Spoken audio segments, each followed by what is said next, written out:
Okay, good evening, good afternoon, good morning, everyone, wherever you are joining us from. From the wide smiles on my face, you can tell that I am super excited today because today is a very special session that is very dear to my heart, and also because it happens to be just the day after my birthday. So I'm still in my excitement and in my mood. And I have some amazing guests with me here today who are just adding all joys and smiles. If you are joining us, you are welcome to the Holistic Medic series, an initiative of the Holistic Medic Network, as you can see in the lower part of the screen. And this is an initiative that has been put together to help healthcare professionals and students in the health space live an empowered life to make global and local impact, looking at it from a holistic manner. Our mission and our vision is simple, that we want to empower health professionals and students to see beyond they working in the health sector, that they can be a doctor and at the same time be a good business person. They can be a student in whichever space they are in and still go ahead to do whatever thing they are passionate about. That we cannot be one dimensional. There's no way that we can be one dimensional. I strongly believe for a fact that the healthcare system harnesses so much skills and abilities in us that if they are exploited, we are going to be on top of the world. And if you are not a healthcare professional here or a student in the health space, you are still welcome to join those who are moving and shaking the world. That's why you are here with us today. And I'm excited today. If you are here and you are joining us for the first time, you are warmly welcome. And if you are always here with us Saturday after Saturday, today is our 13th episode since we started this initiative. And it's all joy and it's been an amazing ride so far. If you can hear me, I would love to get some comments from you. Just drop your name, what you do, or what product or service you offer, what value you give to the world. Put it in the comments. As I always say, you may never know who is reading this. So I want you to drop a pitch about yourself. Let us know what you do or what service you provide in the chat. And whilst we go ahead to hear and just listen to our speakers and get to introduce them, this is your opportunity to shine.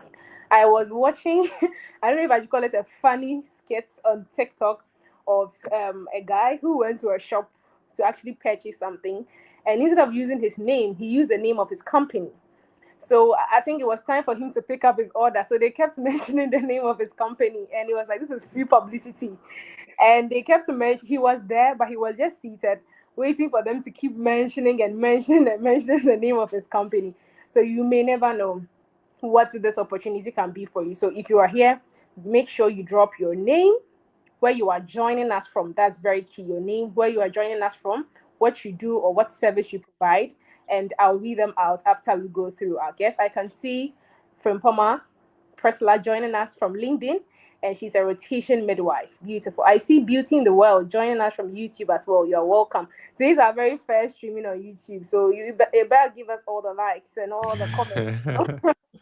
Okay, so today is, as I said, I don't know if I use the AI word. I am thrilled, I am excited, and everything.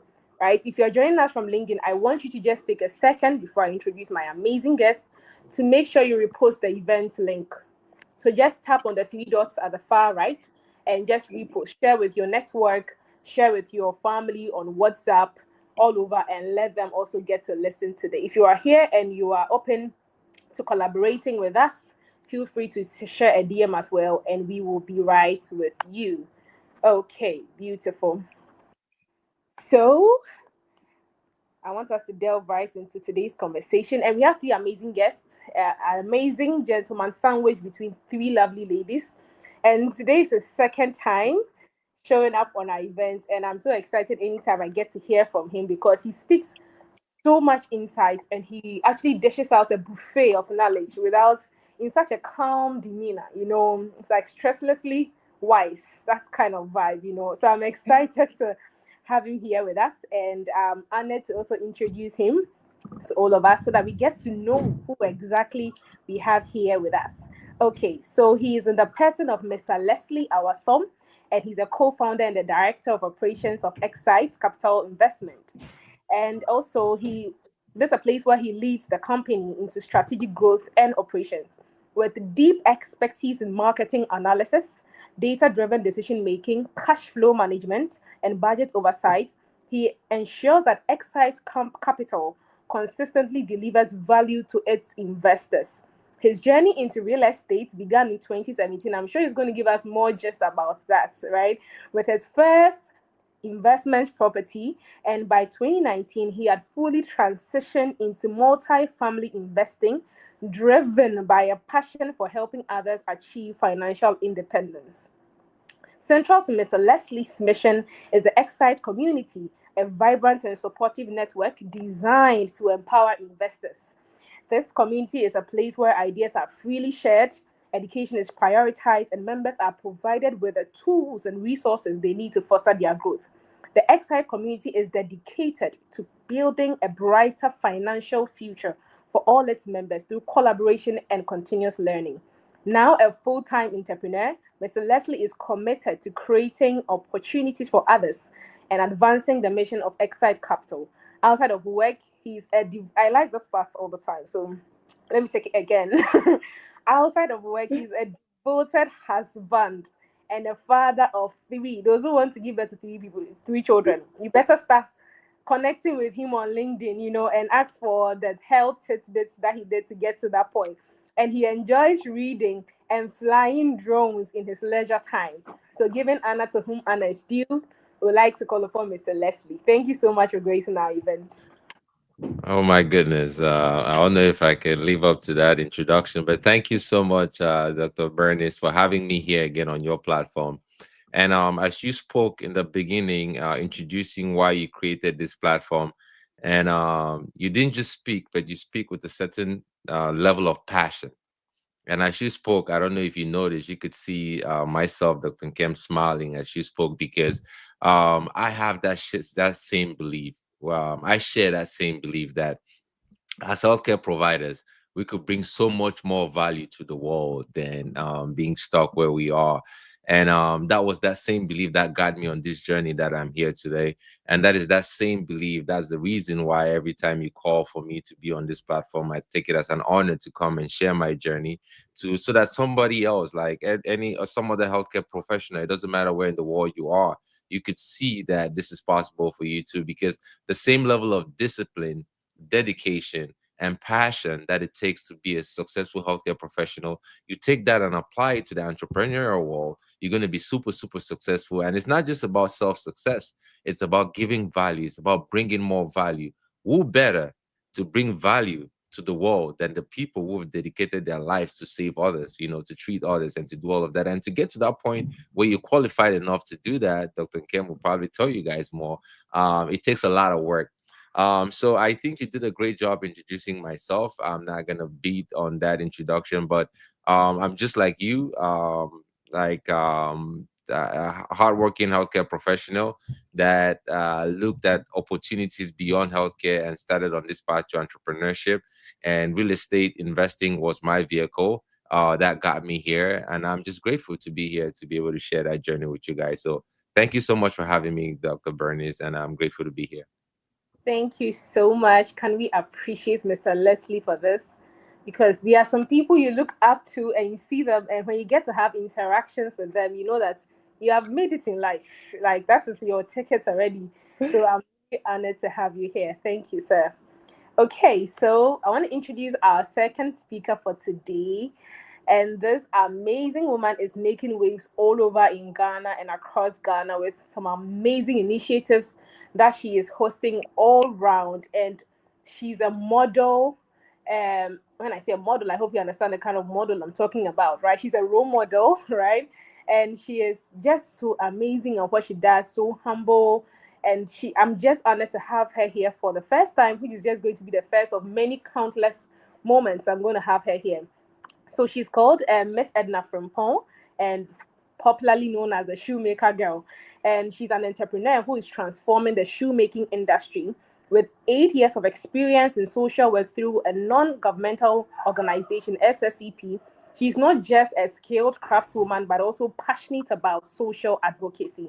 As a trailblazer, she has written a motivational book titled The Shoemaker Girl, co-founded by Ahofade, a fashion brand showcasing Ghanaian craftsmanship, being recognized as one of Ghana's 40 under 40 awards in shoemaking. And she has also been named as the youngest iconic female shoemaker by West Lion Co. Right now, I need some autographs and some serious things at this moment, right? She also received the Ghana Grow Women Innovators Award from 2024, and also an award from MasterCard Foundation and Springboard Roadshow Foundation. She has been listed among West Lions Co's 35 under 35 promising female entrepreneurs. And she is on an amazing and incredible mission to provide thousands shoes to children in underdeserved communities. And a campaign which she has dubbed Shoes for the Shoeless.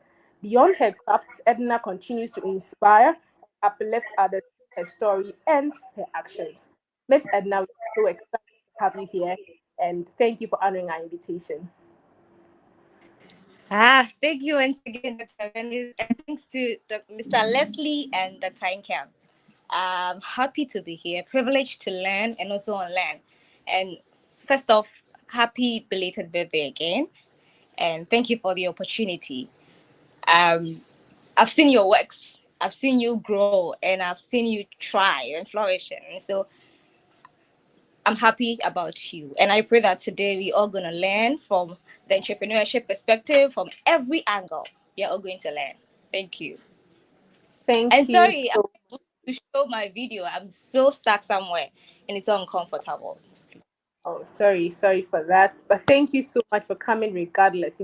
Before LinkedIn Live came, we're doing audio events. So yeah, good. Thank you so much. Now our third and final speaker. Hmm. I I don't know where to start from, but I'm excited to have her here because I once almost dragged her here, but she was so caught up in work, and even then she wanted to move the needle and do so many things to be here, but she couldn't that day. And finally, the day when she accepted, I didn't know whether I should record and shout on LinkedIn to let her know how excited I was, because I've been following her works on LinkedIn alongside Mr. Leslie and Dr. Julius. So it's like I see them as a trio on LinkedIn. So to have two of them here today is like excitement for me. So okay, so Dr. Inkem Isiamama, I hope I did justice to the name, is an EL physician and a multi-family real estate investor. I think I have to start thinking about real estate at this point. And he's the founder of and CEO of the Phoenix Capital Investments, where she helps high achieving professionals to build wealth through passive real estate investing. Her journey from the emergency department to real estate entrepreneurship exemplifies a passion for empowering others to reclaim their time, design lives of purpose, and unlock true freedom.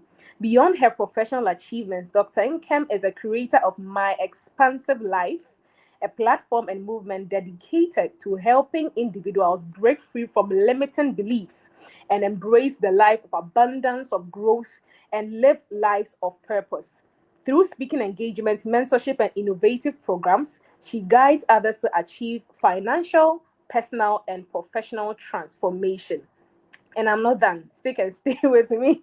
And also, she is all about living a bold and fulfilled life where joy, passion, and purpose take the center stage of our lives. Whether she's inspiring healthcare professionals to pursue passive income, or mentoring leaders to build lasting legacies, or coaching individuals to dream bigger. And she's always driven by a mission to challenge the norms and redefine what's possible. She's a dedicated adventurer who thrives on exploring new horizons, whether it's through traveling, running, hiking, or even diving into a great book.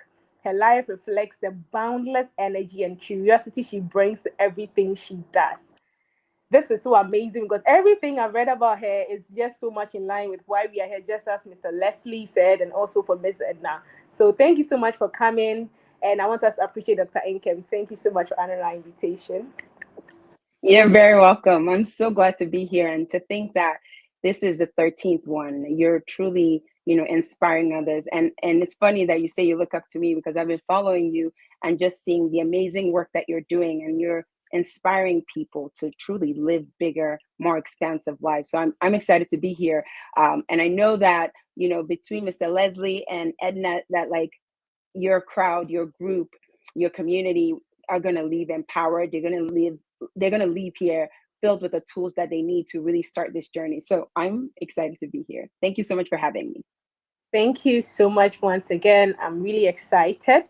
And we want to just start delving into our topic for today because I want us to fully expand and draw from them, like leave them dry, literally, before they leave. Before we go on, I just want to say a very big thank you to all of you for making my day very special. I shared a post today of the package I received from my team. And if you heard me screaming, it was so massive. And I want to say thank you so much. I couldn't have asked for a better team to work with. God bless you. For those of you in the chat, thank you so much for joining. I see you, Precious. Precious is a medical content creator that also shares insights on personal mastery, productivity, and purpose. And it's a privilege for her to be here and connect with like minds. Thank you so much. And she's joining from LinkedIn. I see Percy. So Percy is also one of the amazing people we have on the HomeNet team. And she's an aspiring global health practitioner and a real estate enthusiast. Okay, so you need to start making serious notes at this point. I see Vincent as well, and he's a Medilab scientist and an affiliate marketer. um I see Josiah. So Vincent trained under our affiliate marketing. So we have a skills training academy as part of our project, and we've been training people on affiliate marketing. So he was part of our team.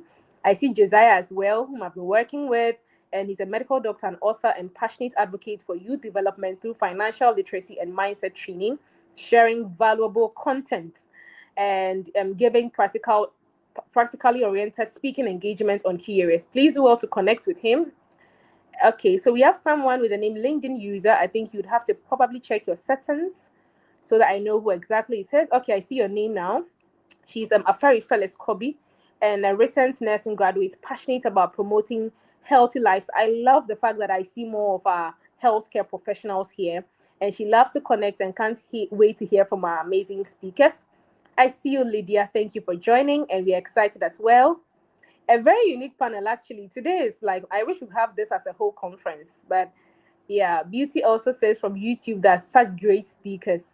Wow, and I'm honored to have Madame Olushola here with us. She has been on our sessions as well, and thank you for coming on board. Okay, so we're going to start our session. And before we go into deeper questions today, our theme is building an empire from scratch. I chose this because anytime we have topics about entrepreneurship, sometimes I feel we are speaking over the heads of a lot of people. There are so many people out there who really want to start something small, if whether it's an online based business or partnership with a family member, but they don't know how to even start. Some of them have amazing ideas in their heads and they are just stuck up in between their ears. They don't know how to bring it out to life. So I feel that today we should start from that very foundation to be able to cater for those who are yet to start. Then we'll progress into those who are already into it and we'll take things up from there. But before we delve into that, I want us to get to know our speakers and what they do so that if upon all my introduction you're still doubting that we chose the best of the very best to be here, you will get to know them. So first, I would like to call upon Mr. Leslie, and this question is going to go for all our speakers because we want to get to know you much better. So we want to find out what was your greatest motivation for starting out this journey of entrepreneurship, and what were some of the toughest challenges that you personally faced when you started out, and how you were able to overcome them to this point where you are doing amazingly well. Thank you, sir. Over to you. Oh, thank you so much. Thank you for having me. So, my journey to entrepreneurship was really driven by the desire for more. That's all there is to it. It's not like necessarily more wealth or more money. It was just more growth. I've always, looking back, I think I've always been a growth centric person that is usually facing challenges, looking for opportunities where I could push myself to grow. And that's what attracted me to entrepreneurship. For example, like a good example is like when I graduated, and is that same desire for growth that pushes us to go to school, get a job, go to this next career. I want to be a doctor. I want to be this. I want to be that.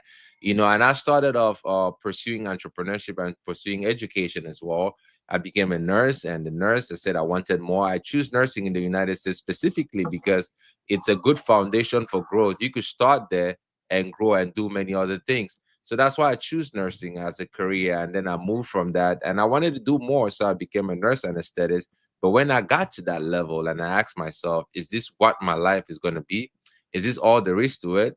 That's where entrepreneurship made more sense, because prior to that, I had tried my hands in entrepreneurship. And as an entrepreneur, you really have no ceiling to your growth. Like your growth is determined by the amount of work and how big of a thinker you want to be. So that is what really pushed me in entrepreneurship. And as far as struggles, oh man, if I start here and start telling you about some of the challenges that I faced along the way, it's gonna take probably like 2 days to get through all of them. The truth is, like most of the businesses that I started businesses like way before I even started Excite Capital. Almost everything else I started before Excite Capital failed, right? And that took a lot of time, a lot of work, a lot of trial and error, and did a lot of mistakes here, relying on other people, going with the trends of what everybody is doing, just following the crowd and trying to do everything that everybody is doing. And every time I tried a business like that, I failed, or doing a business just for a hobby and not putting the passion and not treating it like a true business, and I failed. And a lot of that was due to the lack of education on what starting a business truly is. It wasn't until I met my partners and we founded Excite Capital, and we invested significantly in ourselves, invested in mentorship, invested in having like coaches that have been there, walked down that path before, and treating the entrepreneurship journey not as a part-time hobby, but something that is a long-term vision. For example, when we go into school, we study medicine, we study nursing, we spend a lot of time studying the different parts of the human anatomy, whatever side effects and all of that. We study that before we go into medicine. So you don't need to get that deep with entrepreneurship, but you do have to study whatever field you want to go in. You do have to have mentors, just like you have teachers that help you along the way. And else you're gonna try learn from your mistakes, and then you get better as you go along the way. So but I made so many mistakes along the way, but they were all part of the learning lessons that moved me to the part where we started Excite Capital and knew that what we needed, having the right mentors, having the right team in place. And even with that, we still face challenges. We built the platform. You see Excite Capital from nothing. It's like three immigrants here in the US going into a space where it's mostly dominated but there are not many immigrants in that space that are doing significant stuff. Like we didn't have any rich uncles, any backers, none of that. No venture funding, none of that.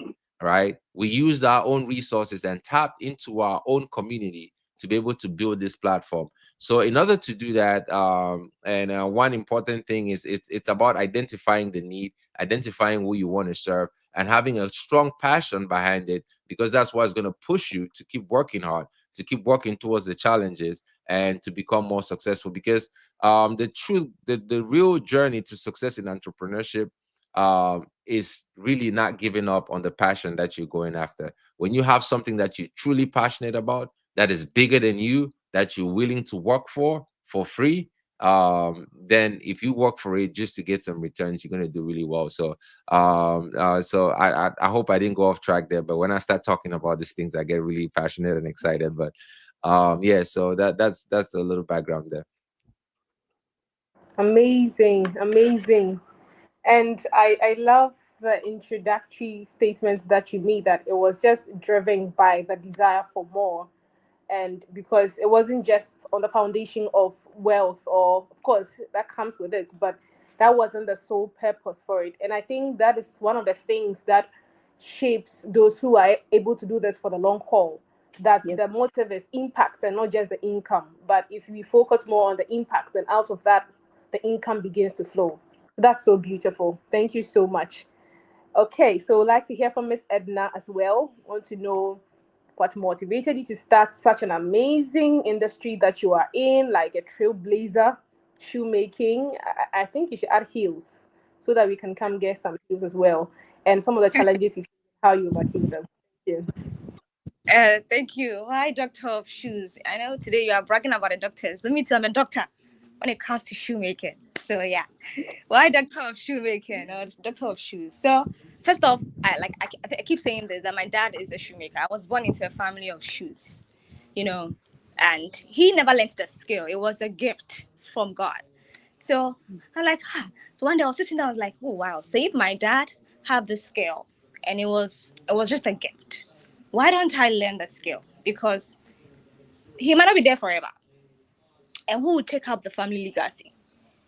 And he have done the job for almost like 20, 30 years.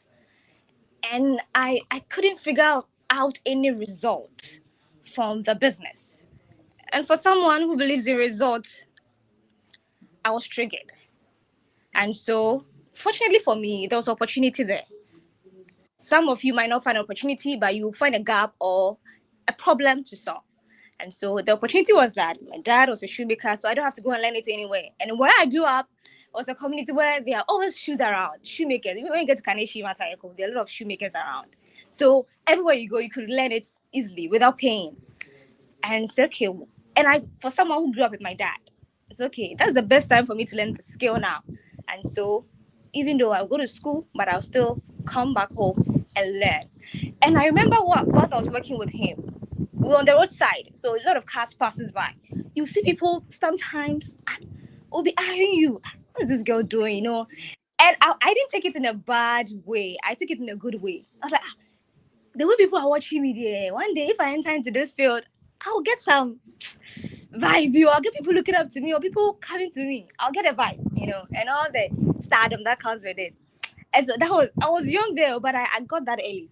If I venture this industry, I'll get the money because it's not a female venture. But then I threw that opportunity away of making my own shoes and starting the business because I saw money early. I had a scholarship, and after the scholarship, I needed to work with them.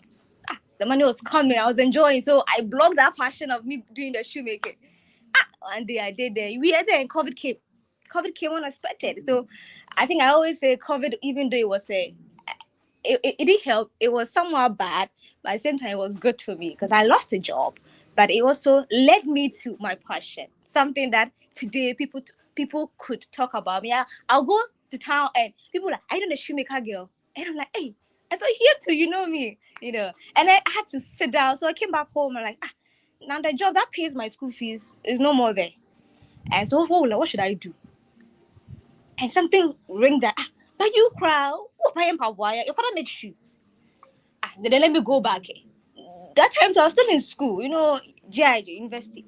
So, and because I knew where I was coming from and what I wanted, I was a weekend student, Saturday, Sunday. And then I used the weekdays to go and do my hustle. And so when the issue came, I was like, so I could use the whole 1 week to go to the shop, learn the skill. And then the weekend, I'll just go to school. And it helped. I was working out. And I was like, okay, now I'm learning the skill. What should I do? On campus, lecturers will ask you, introduce yourself. And I don't know, my school because I was a weekend class, a lot of them were professions. I mean, they were all working. Teachers, doctors, professors, and all that. So, me, I'm just a shoemaker. So I remember when a lecturer come, introduce yourself. That's where I will make sure I'll sell myself. And so it got to a time, it became boring to some of them. Like, you cried here, you want to market yourself any chance you get. And that's a way of what? I mean, I think it's called guerrilla marketing. I didn't inform me whole cry. I'll make sure I chip it. I make shoes. And the whole people in the class get to know, the shoemaker girl, get no shoe. And that was it. And then my father was having traditional, was doing traditional way of what selling and all that. People come to the shop. And me, I wasn't seeing any result. I remember one day he sent me to go and take money from one of his clients. The man look at my face and told me that, hey, you guys need money, so take the money. That day, you do this, man. You see me shy. So I went back to the drawing board and said, this business, I have to take to the next level because I'm not seeing the results my dad is bringing in. But I've seen people in the same shoemaking industry. We have horseman shoes. We have chase shoes doing amazing well in this industry or in this country. So why come my dad is not making that result? And I said, okay, let me also leverage on the technology to push myself. And then one day, it was just a school project our lecturer asked us to do. And then after, I was like, let me start announcing myself on these social media apps. So I started on Instagram, Facebook. It's difficult to blow on such platforms unless a celebrity tag you. So when I came on LinkedIn, let me start telling people what I do here, because I know it's a professional space, and you have to tell people what you do. And so, me, I'm a shoemaker. So let me inform my audience. The audience here that this is what a shoemaking entails. So I'll go to the drawing board, go and read what the industry is all about. And one day I made a post. And I said, "Oh, I'm Edna from Pond, the shoemaker girl." Oh, and people just went, "Oh, how? Wow." So when I realized that, okay, this platform could accept me and it will push my brand, let me put in more serious work away. So when it's weekday, I'll call up my friend. He sits around and I'll go for and take his iPhone. I was not using iPhone, I'm using some phone. And I'll go and take pictures. After we are done with the shoes, I'll take pictures of it and edit it nicely. And I also take pictures of myself. And I'll ask the guy to airdrop for me or send it to me on my Samsung. And then later, I'll post them. So somebody will be asking, do you have to figure it out? No, I didn't have to get an iPhone before I was posting nice pictures. Because I was starting with that my small phone, so that one day when you go to check my past post, you could appreciate the journey. And from there, shoemaking, hey, it's getting ground though. I'm still in school.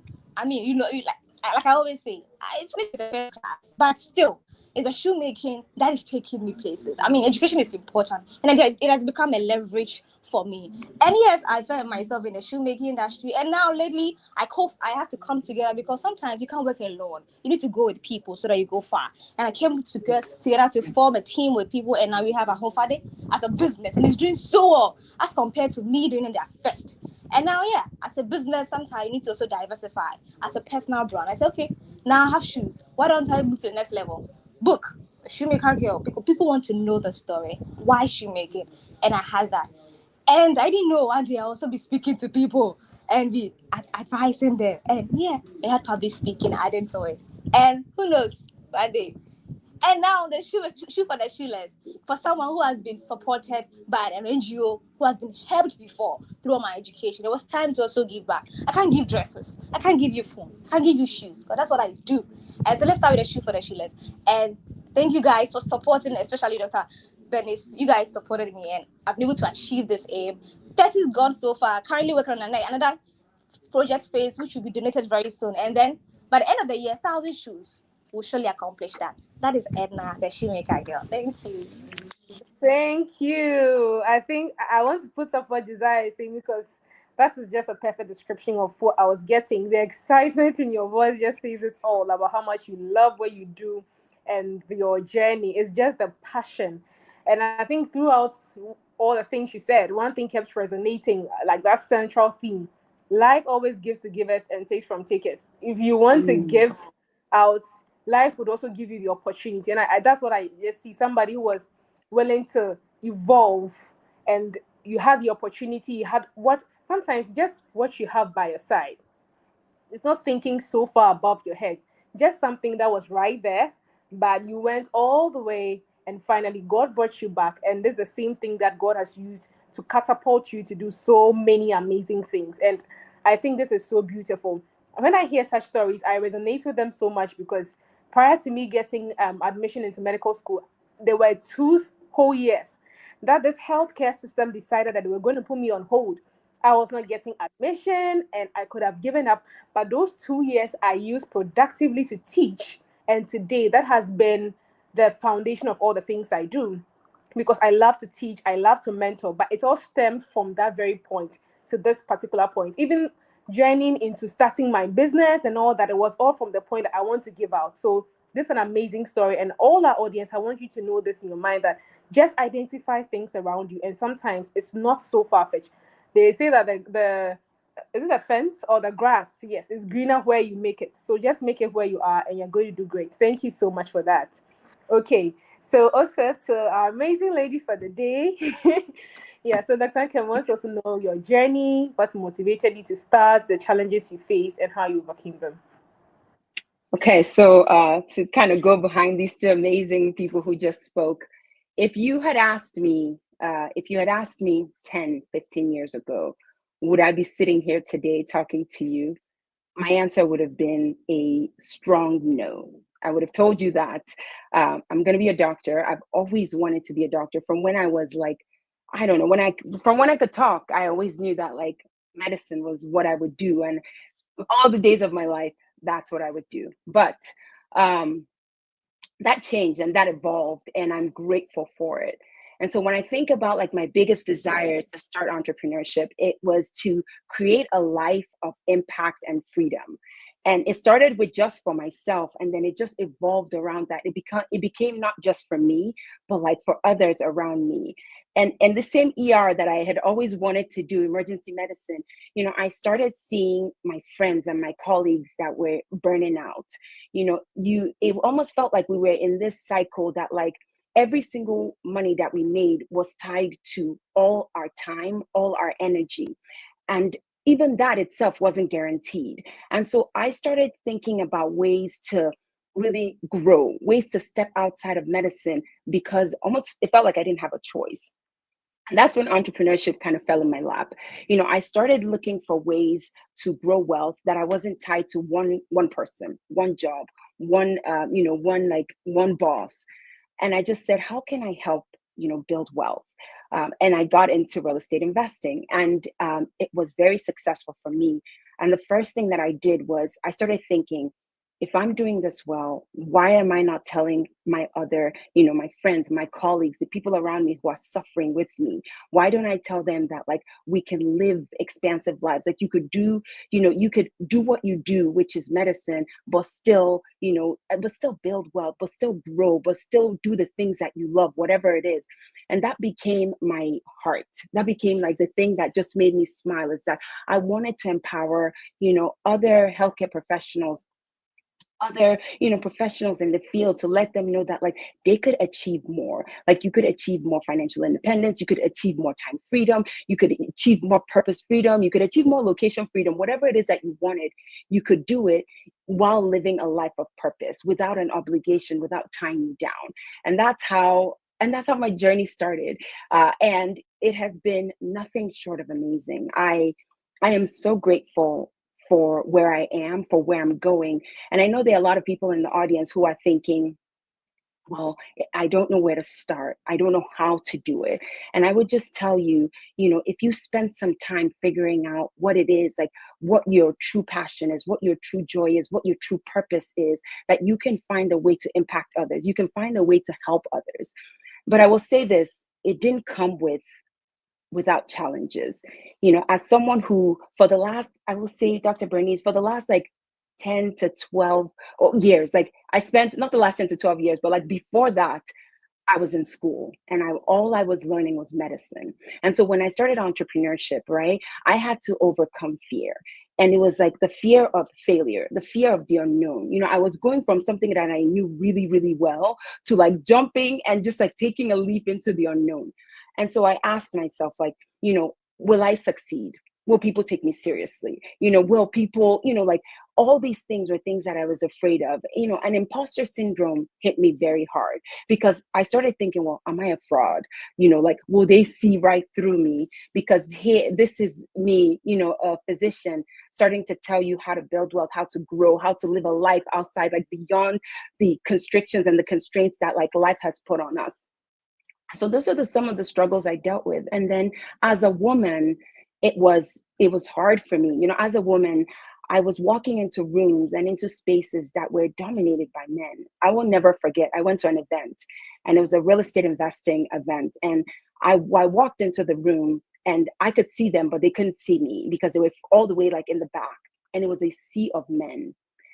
And I thought to myself at that second, I will never forget, I thought, if I leave like right now, if I just slip away, will anybody know? But I realized that this wasn't just about me. Was for every girl, for every woman, for every, like lady boss who I was making space for them at the table. And that's what I was doing. And that's what some of the challenges that I've had to face, that, I'm hoping that like the, people in this call who are like about to start entrepreneurship or thinking about it, they won't have those same struggles. And another thing is that like, it was a steep learning curve. I told you I spent almost 12 years in medicine, and I knew that really well.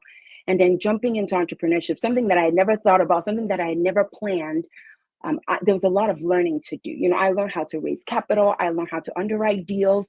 And at some point it was having almost like having two jobs, because I was still at that point working full time in the ER and then still trying to build this business. And so there was such a steep learning curve. But for me, I think that some of the ways that some of the lessons that I learned that helped me along the way is that I didn't have to do it alone. I learned the importance of building a community, and that community involved mentors. It involved coaches. It involved partners. It involved building like an accountability partner, and people around you. Like, build your tribe, and your tribe are people who, like, when you tell them your goals and when you tell them your dreams, they are not afraid. They're like, oh, I can one up you, and this is mine. And like, my big, crazy, audacious dreams don't scare them, and theirs don't scare me. Those are the people that you need to be surrounding yourself. Because I will tell you, entrepreneurship is not easy. I thought medicine was hard. This, I think, is harder, because there's so much unknown that you're walking into. But it's that power, it's that mind of resilience that you have to have in order to succeed, where you think you're going to see every challenge as a way to grow. You're going to see your toughest moments are moments of breakthrough. That's how you have to start thinking, and that's how you succeed. But I think one of the biggest lessons for me, and if there are new people here, I want you to spend some time. And one of my mentors told me this, and it was one of the best advice that I got, which was, in the beginning, you need to spend time figuring out your why. We throw that around on post on LinkedIn. It's like, what is your why? But I want to tell you that it's very important. Figure out the reason why you want to impact the world, the reason why you want to change, the reason why you want to start this business, the reason why you want to write this book, the reason why you want to figure out that, so that when times are hard, you will always go back to that reason. And that will be the fuel that you need in the fire of entrepreneurship. So when you spend the time figuring out, why am I doing this? Why am I building this? Why am I starting this? When you know that, when you have your vision just crystal clear, it will help you when the times are hard. So that some of the lesson that I've learned, and it has served me well. It has helped me grow. It's helped me push past boundaries, and I'm hoping it's going to help someone here today. Certainly, I'm so sure of that. I'm so sure that it's going to help so many people, and I can see what Josiah is even saying in the comments, that he greatly resonates with your journey as well. And I really appreciate how much you stressed on the why, the reason behind what we are doing, because I remember during one of the sessions we had, previously when Mr. Leslie was on, and we were asking the question, so should we all be entrepreneurs? Is it like every single person must venture into this world? And he said something very profound, that not necessarily that every single person has to be, but there is room for every single person to be an entrepreneur, to be a successful one at that. So thank you for stressing on the reason, because it's something that I always believe, that if your why is clear, the how becomes very easy for you. The reason why some people are struggling with their how is because the why is not clear. There's something I always share from a very amazing long distance mentor of mine, I would say, futurist Kwame, based here in Ghana. Is he always keeps saying that if there is purpose, if purpose is known, pain becomes tolerable. So if you know the purpose of something, you're able to tolerate the pain. Sometimes being in the hospital setting, oh my God, is so draining on so many occasions. But you remember the purpose for it, and you're able to tolerate the pain. So I think it's time we ask ourselves some of these very daunting questions, that if the pain or the process, the sacrifice you are going through, they seem to be too much for you, then you need to revise your purpose, right? No matter how much a woman goes through labor and it's so painful, she doesn't say that I'm getting up, I'm going home, I'm not going to give birth to this baby again. But it's the joy of her having a child keeps her going through the pain. So I think defining our why is not just a cliche, but it's something to keep us sustainable through a very long period. So that was an excellent one. Thank you so much, Doc. So now, delving much deeper into our conversation, we want to find out again from Mr. Leslie that, for, as I said today, we want to start up from those who are just starting from scratch. For those, some people are here, they have good business ideas. I always say, in between their ears, there are so many ideas stuck up in this space, never get to see the light of day. So how can we identify the right business idea opportunity, especially when you are starting with little or no resources? For those who have like trillions of ideas in their minds, how can they identify that this is the one I should start with, even if they don't have all the resources? Yeah, I yield the mic to you, sir. Oh, thanks. Again, thank you, and some really great points there. By the way, Edna, I'm so inspired by your story and your passion and your energy, the way you share it. It's just so amazing to listen to. And I would say, I would dare say that, like in her story alone, like three different books about entrepreneurship that could be written, that you could learn a lot about. Like you asked the question, how do you identify what business to go in? You could look at that story. That's a great example to copy from, right? She saw an opportunity where like something that is already in existence around her. Her dad had a business that was not performing very well, and in this day and age of social media and online, and she could leverage that to be able to build something bigger, and it's something that she was passionate about, and she started taking that step in that direction. So for me, I tried multiple businesses, and I wouldn't really understand what the purpose is. The motivation for to build a business that she's gonna last long term, like Dr. Kim alluded to, it has to be bigger than financial gain. Financial gain is a huge motivating factor, yes, but it has to be bigger than that. Maybe it's just the desire to win, right? Maybe it's just the desire to be top. Maybe it's a desire to create a legacy for yourself. Maybe it's a desire to be that person that everybody looks up to, but it has to be bigger than that. And once you have all of these ideas, you identify one that makes sense for the market that you're in. Because not every business idea is viable for every market or is viable at any given period of time. Is there a need for what the problem you're trying to solve? Is there a marketplace for the problem that you're trying to solve? You also have to do those research to see that, because at the end of the day, every single business that you do is meant to serve people, right? That's all that business is about. Business is about creating value for other people. The people that consume the goods, who consumes whatever you produce in your business is other people. So the idea that you have, does it serve enough people? Does it drive you? Some people just want to start a small business that maybe serves maybe 10 or 20 people. If that drives you enough, then that's what you want to go after. But if you have an idea that is big enough, that goes after, that is to serve like a wider base, and you feel strongly and fully passionate about, then you go after it. But the one thing you have to be mindful of is like the bigger the idea, the larger the amount of work that you have to take, right? So if you have big goals, have big dreams, you want to go after something big, just be ready to put in the work that is necessary to do it.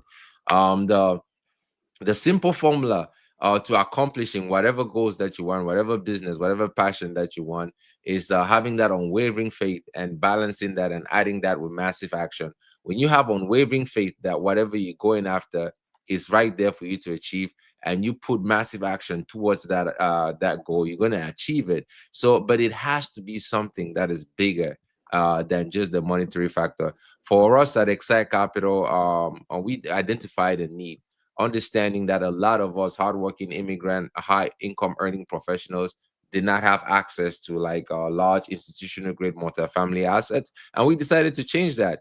It was a mission that we were so passionate about. We were willing to work on that mission for 5 years without getting paid, but we'll keep working because of the people that we were determined to serve.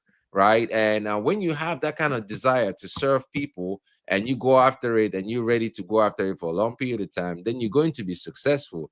But at the same time, just to add to this, the advantage that we have as medical professionals, or professionals in the healthcare field, is that we have careers, we have jobs, we have income streams that take care of us, that are able to feed us. So we could leverage our careers as a stepping stone to go out there and go after the passions that we want, because we know that at the end we still have enough to eat. But now you could go after the bigger dreams, go after the bigger dreams that serve a lot of people. But just be ready, whatever step you take, whatever journey you decide to go upon, be ready to dedicate um every single day of your life towards it for at least 3 years before you stop. Don't go after something that you're going to do for 6 months, it doesn't work, and then you back out. You got to be ready to put in the work and work in every single day towards that goal. But when you do, the results that you get are going to be massive. And it's not result just in financial terms, but in results in personal growth. You will grow to become somebody like Edna alluded to, like Dr. Kem alluded to as well, you will grow to become somebody that becomes an inspiration to other people, where other people look up to you, and you're able to lead them down that path, because we all have it in us, but very few of us have the courage to express these possibilities. So choose something that you're passionate about, do your research, make sure there's a market for it, and once you identify that, go in, put in the work, and work every single day, massive action with unwavering faith, and you're going to achieve whatever dreams you have. Amazing, amazing. Thank you so much. And I see what's in the comment, because you made a very profound statement that I think we all need to get into our minds and into our heads and into our whole being about the system of work in sustainable business, that we need to put in the work. Enough of saying that you want to own a shop, a police station, this, that. You want to own everything that is ownable in this world, right? And of course, I believe in the concept of diversification, but I think sometimes we don't preach the right reason and motive for diversification, and we are just so easy to move to other things in the name of we are diversifying, but sometimes it's just you giving up on that thing you were not able to stick with. And I think you really put a challenge out there. I don't know how many of us heard it, that at least you should Yes. have tried it out for 3 years. I had to just write it down and underline it, because we started this initiative in October. So we are less than a year. So my people, we are doing this for at least 3 years. This is a challenge that Mr. Leslie has given to us. Whether we come here and one person shows up or 10 million people show up, 3 years. After 3 years, we can think about what to do next. But that is a very good thing. And I like the fact that you are dwelling on the fact that we need to look at what we are doing on a daily, not just at a goal, because sometimes we have the intensity but we lack what to give us that consistent steps. A wise man once said something that it's not just a day's action that will give you the results, the daily thing that we keep doing over and over again. And we should not give up on whatever we are doing on. Don't say that the thing is not working. Let the thing work on you till it works. And I'm sure that if we apply these things, it's going to be a good way to identify exactly how we can go about starting what and what not. That is so beautiful.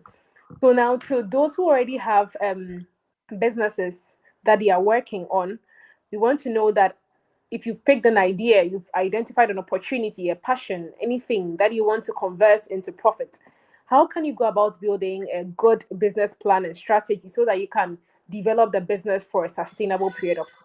I'd like to call upon Miss Edna to do this, the honors.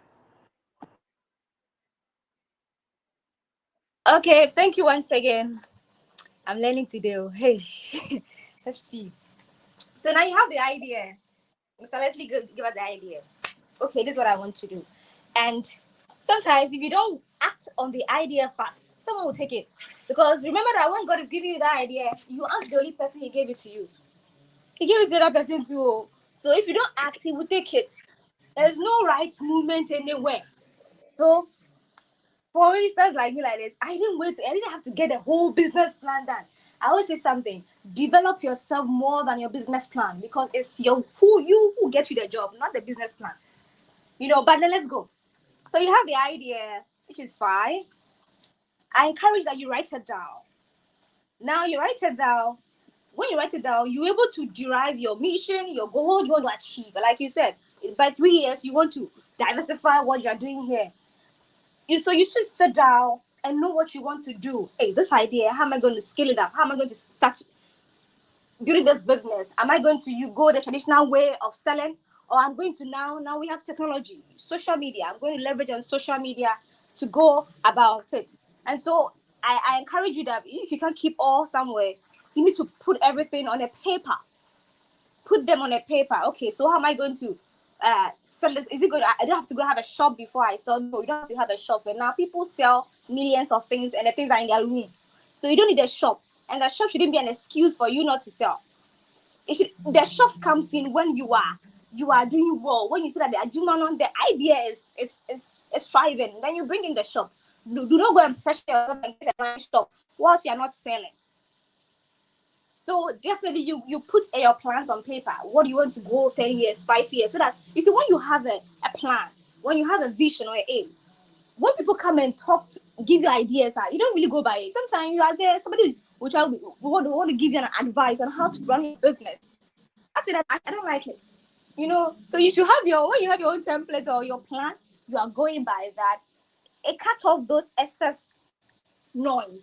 So me, I'm very not good at business plan, but for you that you are starting out, everybody idea how to do that thing. You should have your idea, your plans on a paper. Have a very simple business plan, your strategy. We all go to school. They teach you in school. So just have it. Now you're even lucky. AI is there. ChatGPT is there. Just give it a good prompt. This is your idea. You want to start this business and blah blah. You just give a very good. I mean, recently I had to do some. I'm doing a training model to train some disability women for Mastercard, and I was thinking, hey, how am I going to get this training model? Papa, I had to go to AI. Give it a good prompt, and I had a very very good solid model, which I'm now going to edit to suit my own style. And so, please have a very good business plan. I mean, if you're having a plan, it entails your summary, what the company is about, and what the business you're bringing up is about, and the market. Have you researched about the thing? Is it working?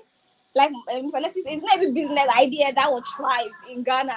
Some things will not thrive here, that will thrive in another country. Let me tell you, Uber do not have an office. Uber do not have, hey, you won't have an office. Uber do not have a car. Uber only have an idea, but Uber is working. Uber is only having an idea, but they don't have a car. All the cars there, Uber is that you order Uber. It's not for Uber, the company. So it tell you that you should know your idea really well, consult with someone if you want to, and then put it on a paper. That one, if you go and talk to your uncle to give you some money to start up your business, and you have a solid reason for your uncle, he will give you money. But if you go and you don't know what to say, hey, so how are you going to sell it? You don't know your marketing, how you going to sell it that. Then I'll ask them. So please do have a plan. Your summary has to be there. Your target audience. Who are you targeting? When I ask people who are you targeting, they'll tell you everybody. Nobody can be your target audience. There are people who are meant for your product, and so you should be able to know. Okay, this idea, this thing I'm bringing on board, a service. Who are my audience? Look for them. If you get there, it will be easy for you. You know how to sell to such people easier. And then definitely you need to know your, let's say, the financials, the money that will go into the business. Honestly, me and my business, I didn't really start with money. So I don't know what to go about it. But you see, everybody and their thing. Me, because it was just there, the company's already there, my father business, I had to thrive on it. So I didn't really need to have a company. All I did was that I would post it on social media. Start with that. And somebody will, I like this design. Okay, then I said, okay, I'll get it to you. Then I'll go to the shop and I'll go and work on the shoe.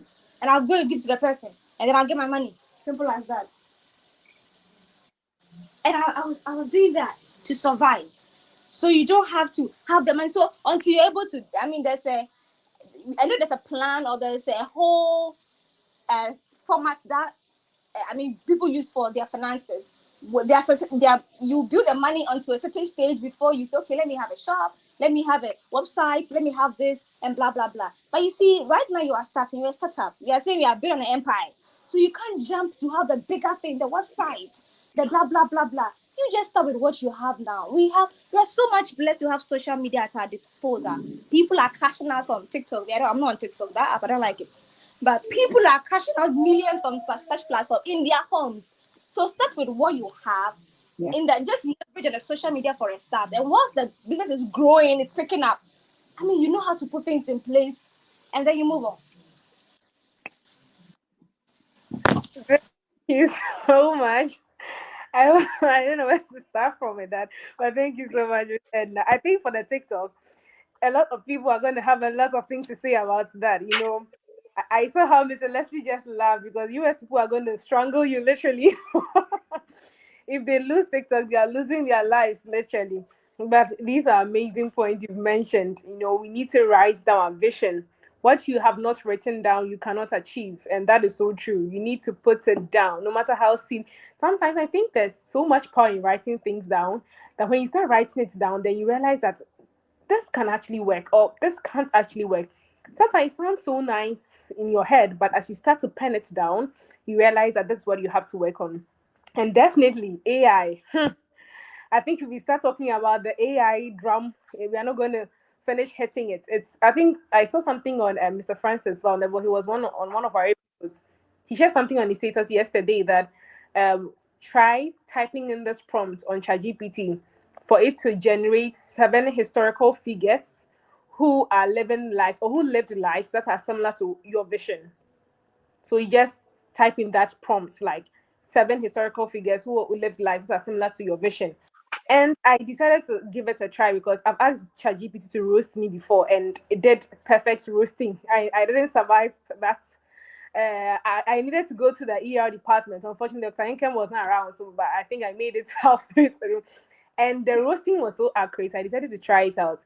And then it was so good. I had never thought about that person in that light because he's one of these ancient historical figures in Ghana. But immediately the person came up, I was like, this is something to look at. And I think we can all probably try it if you are not anti-AI, which I don't think you can be anti-AI in this economy, right? But I think it gives you very good things and very good, amazing points that you are giving today. This is so amazing. And if you are here and you are joining us, I see some people joining from LinkedIn.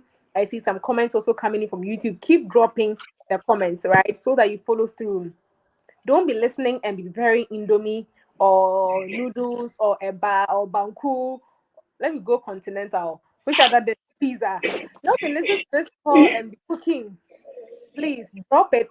Let the food, don't let it burn. But you turn off the gas and just come and sit down and listen. Afterwards, you can go and cook. Okay. So thank you so much for that. Now we've spoken about identifying an idea. We have looked about how you can put together a plan. So now let's look at those who already have a business and they are doing well, they are thriving. The very heart of a business, one thing I really remember from one of the sessions we had, that the heart of every business is marketing, and it's something that I believe that a lot of businesses are failing to do and failing to work on actively, because I feel it can actually scale up your business beyond any other book you can read. I know there are great books out there, but if you sit down to read even about marketing and you apply, your business can scale up. So that's why when we started our skills training academy, the first thing I wanted us to learn about was affiliate marketing.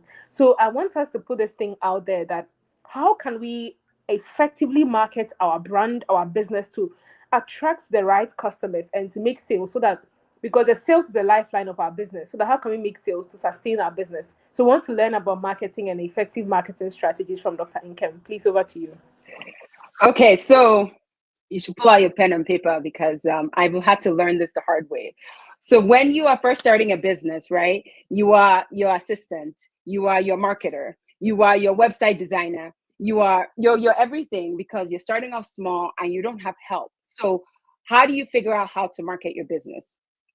And I learned the first thing that you need to do is you need to know your audience. So who are they? What is their pain point? Like, what are you trying to solve for them? What are their needs? Those are the things that you have to start figuring out. Like, and how is what you're doing, your product, your service, how is that solving their problem? That is the first thing that you have to start thinking about when you start, like you found the business, you've gotten the idea, and I said you put it down on paper, you built your business plan. And then after that, it's who are the people that I'm trying to serve? That's the first thing you need to do. And then the second thing that you need to do is you need to build a brand identity. Now, if I say the word Nike, if I say Apple, if I say Oprah, certain things come right into your mind, even if you're in Ghana, even if you're all over the world. Those are brands that you can relate to. Those are brands that you know. Those are brands that have come into your household in one form or the other. And because they're asking the questions like, how is, your client or your customer, how are they perceiving you? I read a good book, and actually, it was Leslie who told me to read this book, but it's a book by Donald Miller, and the title of the book is Building a Story Brand.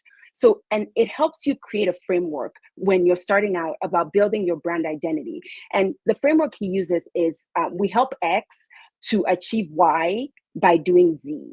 So that's when you can try to put that framework together and answer that question, it will help you start to build your brand identity and to help you create a unique voice.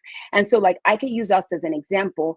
At Phoenix, we help busy professionals in and out of the healthcare space, and we're helping them achieve passive income, financial freedom by investing in real estate. And so that is that is our clear brand identity. That's what people know when they think about us. But then it goes deeper than that, right?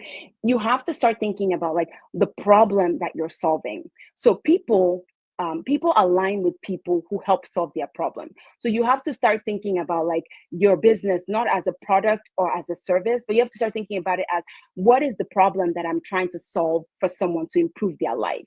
That's how you have to start thinking about it. And like for Edna, she was like building shoes, that is solving one unique problem that they have. So you have to sit down as you're starting. And I will tell you, ladies and gentlemen, if you do this part right, if you spend the time, I'm all about building the right foundation, because that is the difference. That's the thing that will make you different from your competitor, or that will make you different from your neighbor, is when you spend time in building the right foundation, in building your brand. I think that that will serve you in the long run. Also, Edna alluded to social media. With social media, you will reach a broader, a wider audience. So stop thinking about, it's like it's now me to the world. You're going from one to one to many. That's how you have to start thinking about that. So leverage social media. Now I will tell you this, right? There's so much noise in social media. People are scrolling. Like if you go on LinkedIn at 7 a.m. in the morning, Eastern Standard Time or Central Standard Time, like you will see the amount of content that's being put out. So you have to figure out like, how can I stand out? Where, and then also figure out where does your audience spend the most amount of time? Edna said LinkedIn was it for her. LinkedIn is it for me as well. That's where I know like my ideal client, that's where they are. But it might be TikTok for you, it might be Instagram for you. But when you figure that out, I need you to double down. I need you to triple, whatever the word is, on that platform and build on that. But then you have to think about it, right? What content are you putting out? Think about, people resonate when you tell them stories, when you tell them what you've been through, when you tell them your journey, and then add educational content into that, be able to inspire them to think and to build. And then think about like how you can give value, whether it's webinars, whether it's doing what Dr. Bernice is doing, which is like on Saturday, 6 to 8 p.m. GMT, she's coming and she's giving value and she's bringing experts to teach you guys. That is a way to like, she's building her brand. She's building what she's doing. And that's what, and she's standing out. So you have to keep thinking like, in a world that is filled with so much noise, what do you need to do to stand out? And I think one of probably the most important thing is to build trust. People invest with, people buy, people support the people that they know, they like, and they trust. So like, and Leslie has told me this, right? When you're building your brand, you have to over communicate. So you have to continue to show people that you are authentic, that you stand out. You have to be vulnerable. You just have to continue to show up, because that's what they see. That's how they are going to know. They're going to like you. They're going to trust you. You have to over deliver. So when people are doing just the bare minimum, like that's not you. That's not you guys on this call, right? You're going above and beyond. You're taking it a step further. You're taking it 2 steps further. You're giving value, because people will see that. And when they think about that problem that you are uniquely purposed to serve, they're going to think about you. So that's the most important thing. And the last thing I'll say is, today, right? Your personal brand is almost like the 21st century business card. So it's like when people see you, when they kind of see what you put out, what you put out on social media, what you put out on your website, what you put out like to the world, and that becomes your statement, that becomes your card. So it's, how do you show up? Like, what are the tools and the resources that you need to show up really well? So like one of the and this is something that like a lot of young entrepreneurs are asking, like, how do I show up? How do I put myself out there? So one of the things that I'm doing is to like build a course just on personal branding. And it's like, what are the things that I need to do? How do I need to show up every day? Who are the people I'm talking to? Who are the people that I'm listening to? If you do, like Dr. Bernice said, like, and she's doing that, she's teaching her community about marketing. How you show up to the world matters. Like at the end of the day, people really need to trust you. They need to trust what you're doing. In everything that you do, you have to inspire people, you have to build credibility, and you have to build loyalty. And I think that those are the most important things as you're starting to think about marketing your product. Beautiful, beautiful. Thank you so much for that, Dr. Nkem. And if you are here, and I'm sure that you've never picked a book on marketing to read, this is Marketing 101. right? Episode 1 of marketing strategies. And I like the practical steps that you showed, especially about identifying our audience. And that's a message that will never get old. Even if it gets old, it's still fresh. Knowing your audience. You can't target every single person, as Miss Edna said. If you target everyone, you may hit no one. You need to at least have a focus. And from there, you just learn to expand and you tend to build. So we need to know our audience, build our brand identity. And I think sometimes this whole concept of personal branding and niching down is making people a bit, I don't know if they're overthinking it. They want to have everything figured out. I want to know what I want to do. When I always I jokingly told the people in my LinkedIn boot camp that when I started out on LinkedIn a year ago, I had human biologist, leadership, what else? I've even forgotten the funny things I wrote over there on my headline. But a year on, a lot of things have evolved, and even this we are doing now, it was never part of my plans. I came on LinkedIn to make money. I know we are talking about impacts, but I was a money. I came on LinkedIn to make money. I was out of school yet to start clinical practice. I just wanted to get something, to make myself more being a doctor comes with some prestige. You can't go to certain places. You can't buy from certain. You have to buy from posh and nice places. So I just wanted to get something to make me comfortable.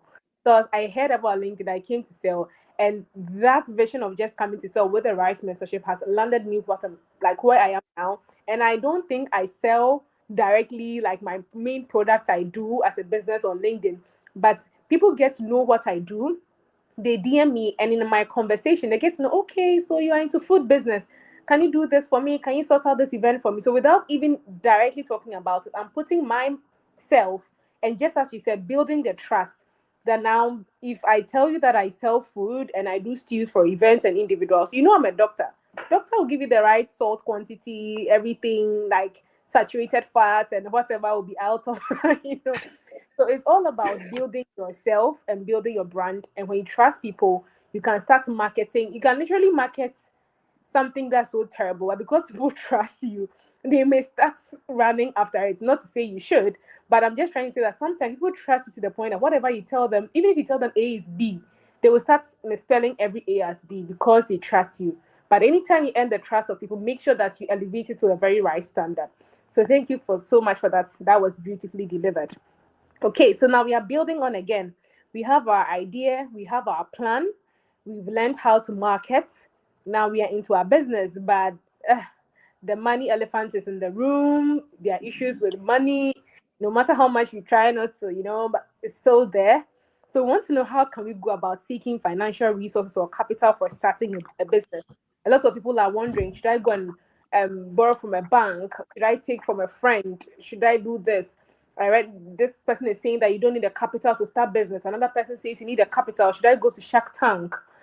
I don't know what to do to actually get the money. So how can we go about seeking the resources? And also, how can we balance reinvesting into our business, whilst also at least chopping something small from our business? Yeah. Over to you. That's some great questions. I'm learning a lot from Dr. Kim and Edna. Again, thank you guys. Thank you so much for having me on here. Um, so before I answer that question, I'm just going to go back and mention a couple of things. It's very important that when you're starting a business, you focus starting, because you mentioned something about a lot of people want to do multiple income streams and all of that. You start something for 6 months, you're not getting the results that you want, then you want to start something else. You think that you're building something else, but it's just a distraction moving you away from what you're supposed to do. So remember, I talked about 3 years. You want to focus on one thing for a good period of time until you start yielding the result. Now, moving on to the capital idea, right? Again, and this is where analysis paralysis comes in, because when we want to start a business, when we want to be an entrepreneur, you're stepping into the space of the unknown. We start, the first thing that your mind does. Now you have to. This is one of the most powerful principles that I understood on my growth journey that has helped me significantly. You have your conscious mind, which you use every day to make decisions and to interpret data on a daily basis. Then you have your subconscious mind, which is the mind that stores all the data that you've accumulated all these years, the beliefs that you have and everything. And the only role of your subconscious mind is to keep you comfortable and keep you safe. So when you start thinking about ideas that are away from your comfort zone or in a path that might stimulate some kind of feeling of fear or danger, your subconscious mind steps in and start giving you all these valid excuses why this might not work. And one of them might be capital. One of them might be this: you don't have the right marketing, or you to start this business, you don't have the skill and all this other stuff. The most important thing with starting every business first is to get a customer. Stop worrying about the capital, get a customer, right? Is your idea viable enough that you have a customer that you can sell it to? Your first customer is your seed capital. That's it right there. For example, let's say Edna wanted to expand her shoe business and started a new brand of shoes. She could go out there and start marketing those shoes before she actually produces it. A very good example of this is Kanye West, right? He launched a whole brand. Like during the Super Bowl here in the United States, last Super Bowl, he spent some because he had previous resources, but you don't need the resources. He spent some money to advertise something on the Super Bowl, very non-produced advertisement about a brand that he was launching, and he had all the designs and everything, but did not have a product. And because of that, people went on board. They gave him the seed capital to start the business, right? So this goes back now to what we've been talking about in this age of social media and the internet and all of that right now, right? Right now, you have so many resources, so many tools at your disposal. Your marketplace is so wide, you don't even have to worry about a small marketplace anymore. On your phone, on your local phone, you could jump on TikTok, Instagram, LinkedIn, or whatever platform you think of and launch a business, and you create the business. Once you get the customer, you have the seed capital to start the business now. And once you've delivered, make sure that once you have the capital, you have the sales, you want to over deliver for your customers, because that's where the capital keeps repeating itself. And again, when we want to start a business, we start getting bogged down on like skills, like the skills that we need. Especially a lot of us that come from the medical space, we've been taught to be critical thinkers. You want to learn how to do all of this, you want to learn how to do all of that, you want to figure this out, you want to figure all of that out. The most important thing that you need to learn about business is marketing and sales, right? The skill is like the least of the problem. You know, marketing and sales. You could have the best shoe, you could have the best product, you could cook the best stew, Dr. Venice, but if nobody knows about it and nobody, you cannot sell it, it's just a stew in the pot for you to eat at home by yourself, right? So that is the most important skill that you got to learn. You got to be able to communicate, got to be able to sell whatever vision that you have for other people to provide you the capital. Because remember, again, business is an exchange of value. You create value, people give you money for it. Now, once you get that capital coming in, you've identified your customer, you're able to make some sales and get some capital coming in. In the initial phases, absolutely reinvest in your business, reinvest in the growth, reinvest in marketing, reinvest in sales, right? But then as the business continues to grow, you want to pay yourself as well as you start making income. And a lot of this would depend on the size of your vision, right? Now, if you want to create the biggest stew empire in the whole of Africa, right? Once your money starts coming in, you're not going to be spending that money on yourself. You're going to reinvest it back in the business. And is the size of your vision and the time you want to accomplish it. If I want to create the biggest shoemaking factory in the whole of Africa within 2 years, then every single capital that comes in, I'm going to reinvest it back in my business to grow. Now, if I just want to create a small business that is able to feed me and take care of my family, then when this capital starts coming in, I'm going to extract a small percentage of that to pay myself to take care of my family and go forward. But what I encourage you to do, especially a lot of you doctors and healthcare providers that are on this call, that already have a job that pays your salary, that gives you income that you could take care of yourself. If you're starting a side hustle, I highly encourage you to reinvest in that side hustle. Grow it bigger. Grow it bigger. Keep reinvesting and keep pushing that side also to grow to a point where it's even able to replace your income as a physician. That way you can continue to practice medicine, but out of passion, not necessarily for the income. So again, all of this, as far as what you want to do with the capital that comes in, will be determined by the size of your vision, right? If you want to, and the time frame that you allocate that vision to. So if you have a long-term vision, then you can keep reinvesting in your business, reinvesting in your business, and it grows. And it's one important saying that I learned, which is very powerful, is a lot of people human beings, let me not say a lot of people, we typically overestimate what we could do in 1 year, but underestimate what we could do in 10 years, right? So that is what that long-term perspective is very, very key, because you keep focusing on the short term. You're gonna the high likelihood is like the very first year you're gonna meet a lot of challenges, but you stick with it. By year two, year three, year four, year five, your growth becomes exponential. So you have those ideas, go out there, look for a customer, and start delivering on that customer. Don't spend a lot of time trying to create a business plan and do all of that. Edna mentioned, you don't want to spend a lot of time thinking and coming up with this. Go find a customer and sell your product. That's what the business start. You can have the best ideas that you want in the world, but those ideas are nothing if it's not implemented, if it's not tried out. If you go to a graveyard today, if you ever walk into a graveyard, just look around. You see all those tombstones. There's tombstones of people that had some of the most brilliant ideas in the world, but most of them never saw the day of the light. So the biggest resource we have is time, and time is doesn't last forever. So you have that idea, go out there, look for customers, start selling, and the capital. That's where you get the capital from. Make a sale. Make a sale. Make a sale. Before I'm going to comment on that, I want to bring you back on just for a minute. So I just want to, definitely it's important that you get a customer, because there are certain forms of businesses that by getting one client, you can just keep replicating the profits to serve as your seed capital, just as you mentioned. But for certain types of businesses, especially those who are starting out initiatives that are on a larger scale, I know if you could also touch on that aspect. I know there are some serious Elon Musk's, you know, I had a call with him yesterday, which was like 20 years from now. And, there are people who have that kind of vision. They want to go to Mars, not that type, but do amazing business plans on a larger scale. So for those types that are not so one customer oriented to get that seed capital, how do you also advise they go about generating their capital? If you could just briefly also touch on that for us. It's the same principle, right? Your investor is your customer. If you're looking for seed capital to start a business, your investor that is investing in that business is your customer. So that's what you have to focus in on, identifying who that customer is that believes in this vision that you want to create, and then make a sale to them. Now, let's say, for example, I want to start the biggest shoe factory in the whole of Africa, and that requires like a $1 million investment or whatever, and I do not have it.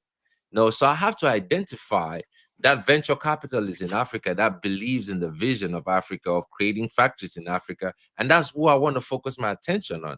That's who I want to sell to, right? So you make a sell to that person, and that's where they provide the seed capital for you to go ahead and build that business. So it comes down to the same principle. It's just a different customer. But because when you're getting investors, those are the people that you're working for. You serve, those are your customers, and you guys create a product to put out to the marketplace. So you got to focus on identifying who your customers are, and then you focus on making a sale. That's where the seed capital comes from. Now, if you have the resources yourself, you want to invest in your business, you could go ahead and do that as well. But the most important thing you should start thinking of is like identifying who that customer is and make a sale.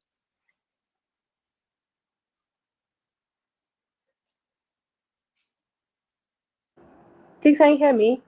Yes, Okay. I think I went off for a bit. no worries. Now I was just explaining is the same Okay. principle. Is the same principle when you're I can't talking to hear you investors. Can all. you hear us? Looks like we Can lost you Dr. Dennis. can you hear me? No. Okay. Okay. She might come back in a second. Dr. Kim, you want to take over and host? I could. Or Uh, I think I don't know the questions, but I think Edna is next. Edna, what? Or she might be back in a second. But Edna, yeah, can you sure. hear us? Maybe we'll wait. Okay, she's back.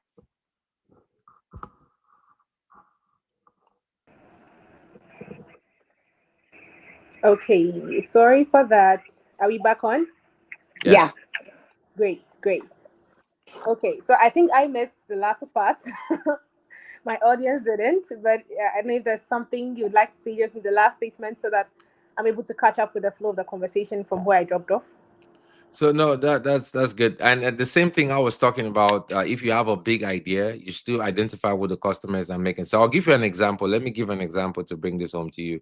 When we started Excite Capital, our goal was to go buy $1 million apartment complexes, right? And the person, the database that we want to serve are our investors. Like there are people that will invest in this capital. So our focus, we started thinking, oh, you have to have this nice website, you have to do all these elaborate things, or you have to do all of that, and not really focusing on the customer base that we want to serve, right? But it was when, for example, I went and sold Dr. Julius Oni. When we started, it was Tenny and I went and sold Dr. Julius Oni on the idea of starting this business, and Dr. Julius Oni came in and became a partner, and also like an investor that brought in capital for us to be able to grow the business, right? Same thing, Tenny and I sold each other about this whole idea of like what we wanted to do, so that way we're able to express invest our resources to go in there. So you have to identify the different customers that you have in your business. Some of the customers are the investors. Some of the customers will be the people that buy the product that you produce. So the most important thing you want to do is to make a sale. Identify those customers and go out there and make a sale. Beautiful. Thank you so much. Identify the customer and go out and make a sale. No matter how good your product is, if you do not put it out there for people to know and get your sale, it's as good as not having the product. There's this Secrets of the Millionaire Mind by Mr. T. Harv. He says something so beautiful that I think he was quoting one of these ancient quotes, if I'm right. It's been a while. He said, build a mousetrap and the world will beat right to you, like build a path right to you. And he actually rephrased that quote and he was like, no, build a better mousetrap and the world will beat a path to your door if they know about it. So no matter how good the trap is, if they do not know about it, it's just for you and your family's consumption. So that is really good. It's very important that just start and get your client. Just start and get your clients. That's all you need. Great. I see that Alfred, you have a question. Kindly put it in the chat. We're going to address all questions at the latter part of our conversation. And if you're also listening to me from LinkedIn and from YouTube, I love it when I get questions because it means that you are with us and you are not just cooking Indomie with us. You're actually listening. So drop all your questions in the chat. We'll definitely read them when it's time for us to go to our questions. So Alfred, I'll be looking forward to your questions so that I know that you were able to pick that up. Okay, beautiful. So now we want to we've spoken about financial aspects of business, the cash, but definitely we know for a fact that one of the things we learned on one of our previous episodes that not all money is cash, right? The concept of money surpasses cash. So yes, we've spoken about the cash aspects, what we want to all call money, but we want to look at the money of teams, the money of people. So in building a business, how can we put together a very strong and motivated team so that we are able to network effectively and yield results? Yeah. So I'd like to call upon Miss Edna to take us through that. Thank you. The cheapest currency on Dr. Nkem is always laughing when I'm talking. The cheapest currency on earth is relationship, is people. Trust me, the cheapest. If you ask me right now, my source of income, my job will not come. The shoemaking will not come first. That one I won't come. But I'll always place people first. And so it's good to have a good team. Definitely, every company that is thriving is based on people. If you leave Apple or whatever to work without people, it will collapse. It tells you how important people are in the society. I mean, you can't do away men. You know, we are that important. But the wrong team will mess you up. And so let me go to my favorite Bible scripture, my favorite book, the Bible. It says, "Can two work together? Yes, unless what? They agree." This is the business, the principle, or the base of every relationship. Ask Mr. Leslie, the married man here. We are not married, I'm not married. Ask Mr. Leslie, he will tell you, married people, the only thing is that because they agreed on common ground, that's why they got married. That is it.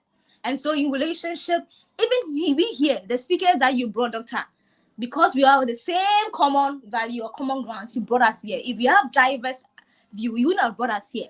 And so, can two work together? Yes, but unless they agree to work together, and that should be one of your core principles when you are looking out for a team to work with.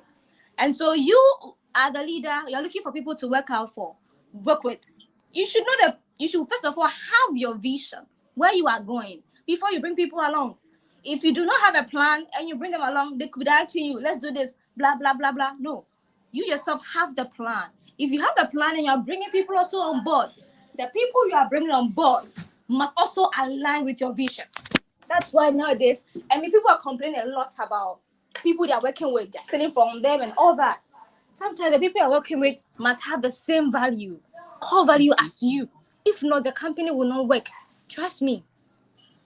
I was working alone until I had to come together as a team to be a co-founder.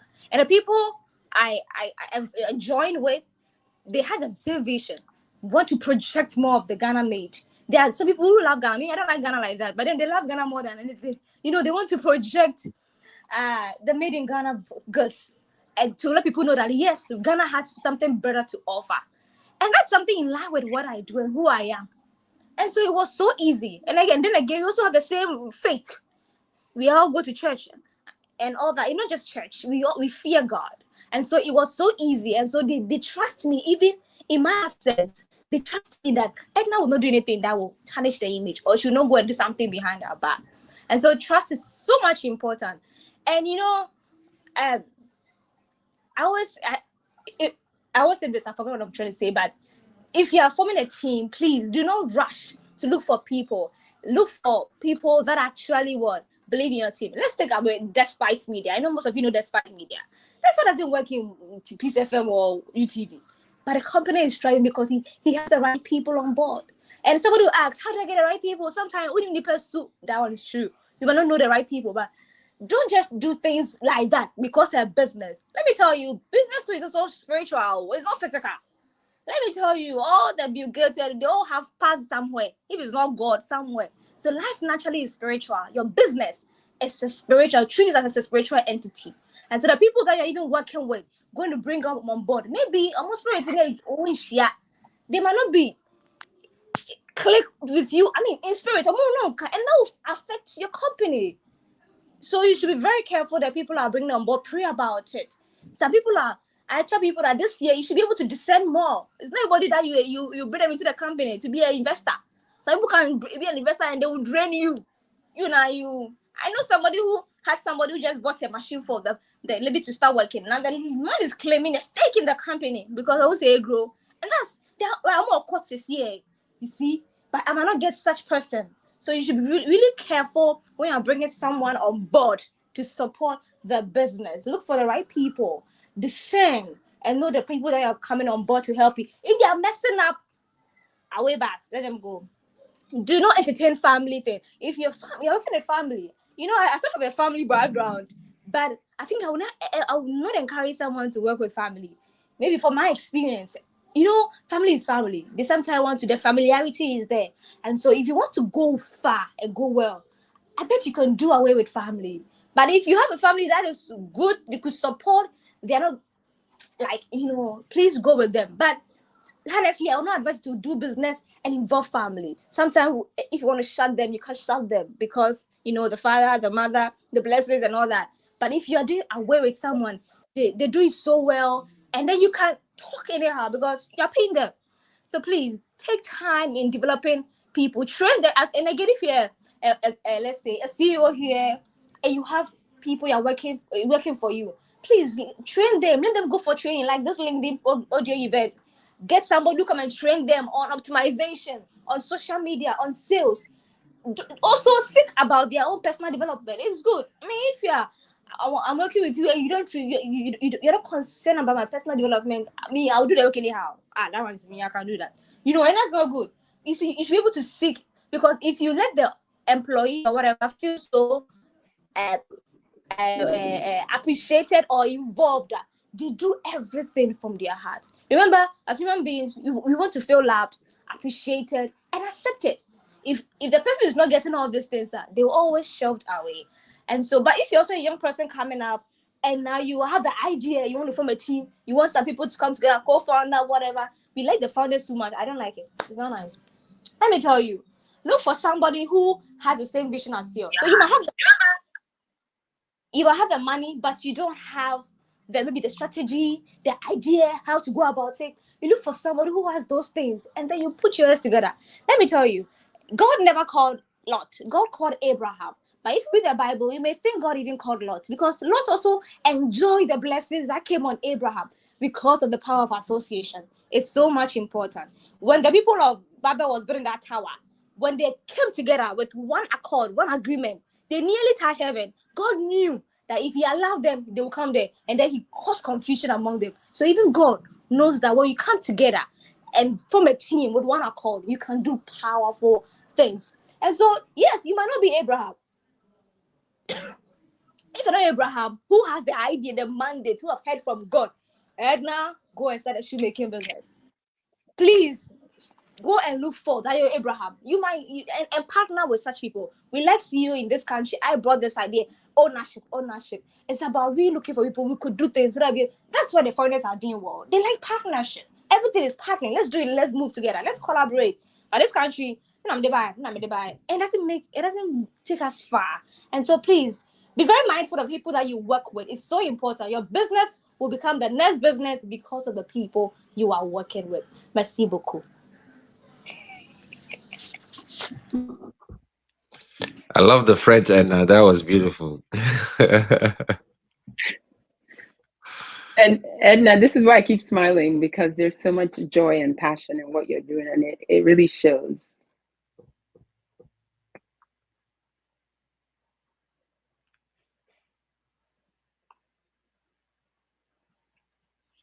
Looks like we lost Bernice again. She's back. She's back. Okay. Okay. Okay. Family, it says all the time. Just at the talk of family, family decided to show up on my phone.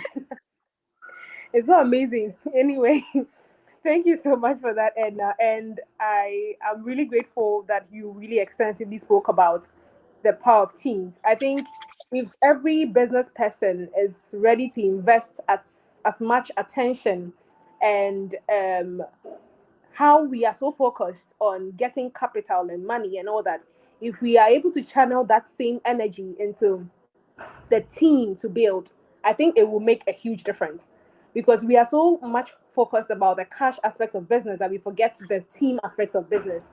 And this is so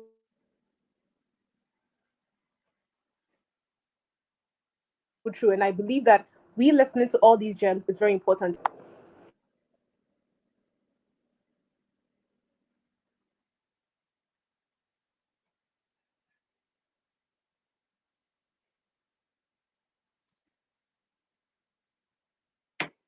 Dr. Bernice, can you guys hear her?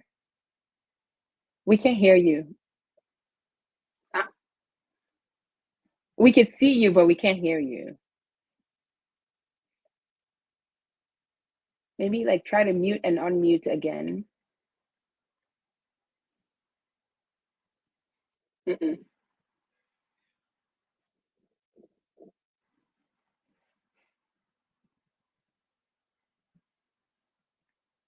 Okay.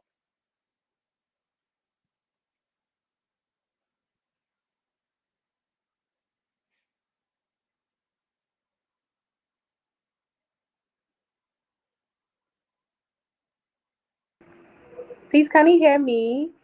Great. Yes. You. So I was just okay. Thank you, Killian. I was just stressing on the fact that we need to know how to build our team, because if you feed your team, they will feed you. If you starve your team, they will starve you. And I think Mm. that's a principle that Jesus used so much. And I was reading that scripture yesterday, and it was so funny. When they came to Jesus, he was like, I know you're looking for me because I gave you bread the last time. This man did not mince words. He said, you are coming because I multiplied the bread for you the last time. So the multitude kept growing around Jesus. Why? Because he was feeding them. Right? They were looking for physical food, but he was looking for something more. So if we develop our team and we feed them, we enrich them, they will also feed our business. And at the end of the day, we get our sales. So that's so beautiful. Thank you so much. Now I want us to again look at we've spoken about the finances bit of everything, spoken about the team system. But there's one thing that we often neglect so much when we are starting business, that's the legalities. And this afternoon, I was looking at this pending lawsuit in Nigeria about an artist and the record label. And I spent about 30 minutes listening, and I was a bit saddened because of so many issues all around the concept of finances and legalities. So I think it's something that we seldom talk about, but can bring huge issues to businesses. So I want us to talk about what are some of the legal requirements that we need when we are starting a business or we are running a business, and at what point in our journey of entrepreneurship should we decide that, hey, you need a lawyer? When do we know how to balance that out? So Dr. Anka, please, over to you. Okay. This one's a little, this one is good. This one, like, we actually really need to talk about this. And like alluding to the case you just talked about, Dr. Bernice, when you have, at the right time, when you get legal counsel, it can be very helpful for you because it can help protect you. It can also help protect your clients. And also another thing is that like you prevent, the biggest thing is prevention. So you're like helping to avoid risks, especially as you're starting out, because entrepreneurship is a really big deal. And I think the biggest thing is that it gives you some peace of mind so that you can focus on building a company, you can focus on growth while some of these legal issues are handled. So that's how I think about it as the reason why this is important. Now, I know that we're starting out and we all don't have a lot of funds. We need to put money into the business, but sometimes the question is when is the right time to start thinking about legal advice? I think the easiest way for me, and I'll just use kind of what I did as an example. The first thing you need to do is do your research. That's the first thing that you have to do when you're starting. So the first thing I think to do is to create, when you start thinking about creating your structure, right? What type of structure, what type of business structure are you going to think about? So are you going to think about like a sole proprietorship, so just you? Or are you going to think about like, Leslie and his partners coming together as a partnership LLC? You have to think about that. You also have to think about the principles that govern the business creation that you're doing in Ghana, in Nigeria, in the US, because all of that changes. And some of this information you can get from ChatGPT, but some of this information you want to get from a lawyer. You want to get from someone who's seasoned. Another thing you have to think about is that, like, are there certain licenses and permits that you need in order to start your business? That's something else you have to do research in. In the US, like, for tax purposes, you have to have an EIN to help with IRS and to help with taxes. So some of these things are really kind of these things are really important. Now, for me, when I started off small. So I found a company online and they helped me create. I gave them my name and they helped me create the LLC structure. They helped me create the EIN.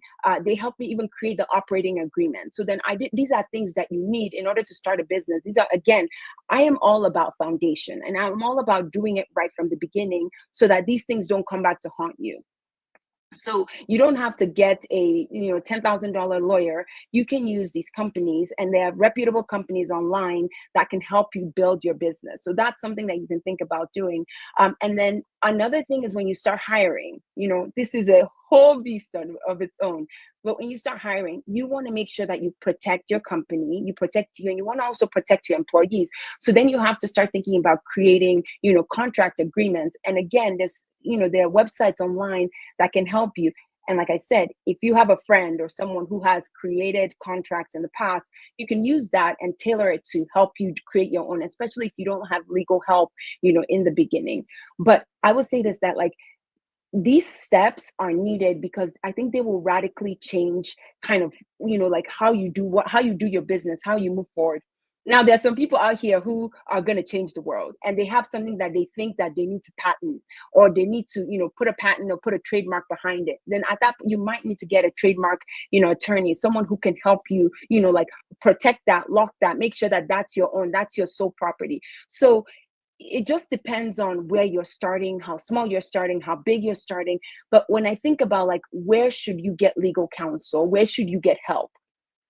You can always start online. You can always start online to help you. But then think about like when you start creating the business, you need to think about someone. When you start hiring, creating these contracts, you have to think about someone. When you're signing like major contracts, major deals, and like our big real estate deals, we have legal counsel who helps us create every single document that we give to our investors, because that's really important. We want to protect them, we want to protect us, and we want to make sure that we're following the rules and regulations that come with the business that we're doing. And then you also want to think about legal counsel when you're facing any legal disputes. So right now it just seems like something that's big and daunting and like I don't know what to do. But if you figure out the things that you need, you don't need all of this every step of the way. So you might just need someone to help you create the business to start off with. And like I said, there are simple online platforms that can help you do it, so you're not spending an arm and a leg, because I know that entrepreneurship can be very expensive in the beginning. You need capital to kind of help you take you from point A to point B. And so sometimes we might think like, okay, I don't have enough, maybe I can put this off. But it's very, very important, because if done right, it will save you heartache and it will give you peace of mind. So I think that as you're thinking about starting, or even if like you've already started, you might want to fine tune some of the things that you're doing. And so like I could speak to the United States, but there's some kind of like rules and regulations in Ghana that I can't speak to. And so maybe Dr. Bernice can help with that. But I definitely think that as you're starting out, it's very good to like get the legal requirements in place and get help.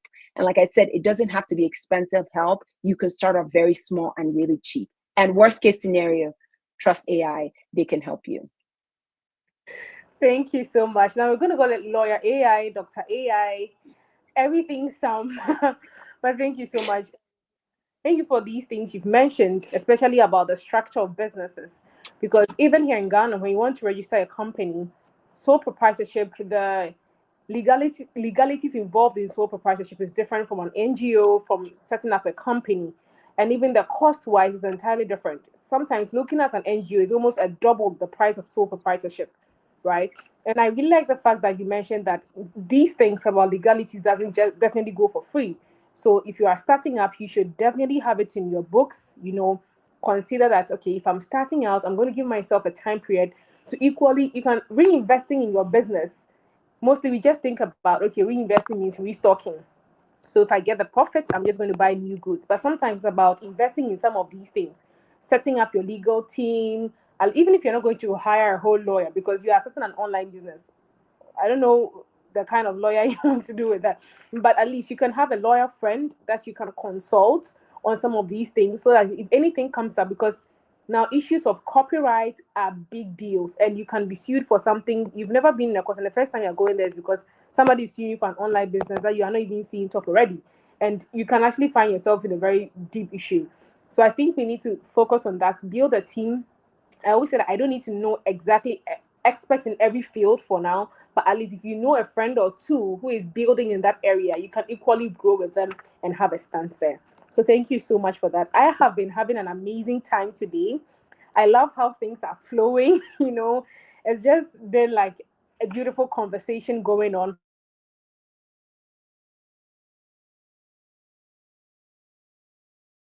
And I'm sure the audience, you are enjoying yourself. If you're having a good time, and I'm sure the audience, you are enjoying yourself. If you're having a good time, please make sure that you share this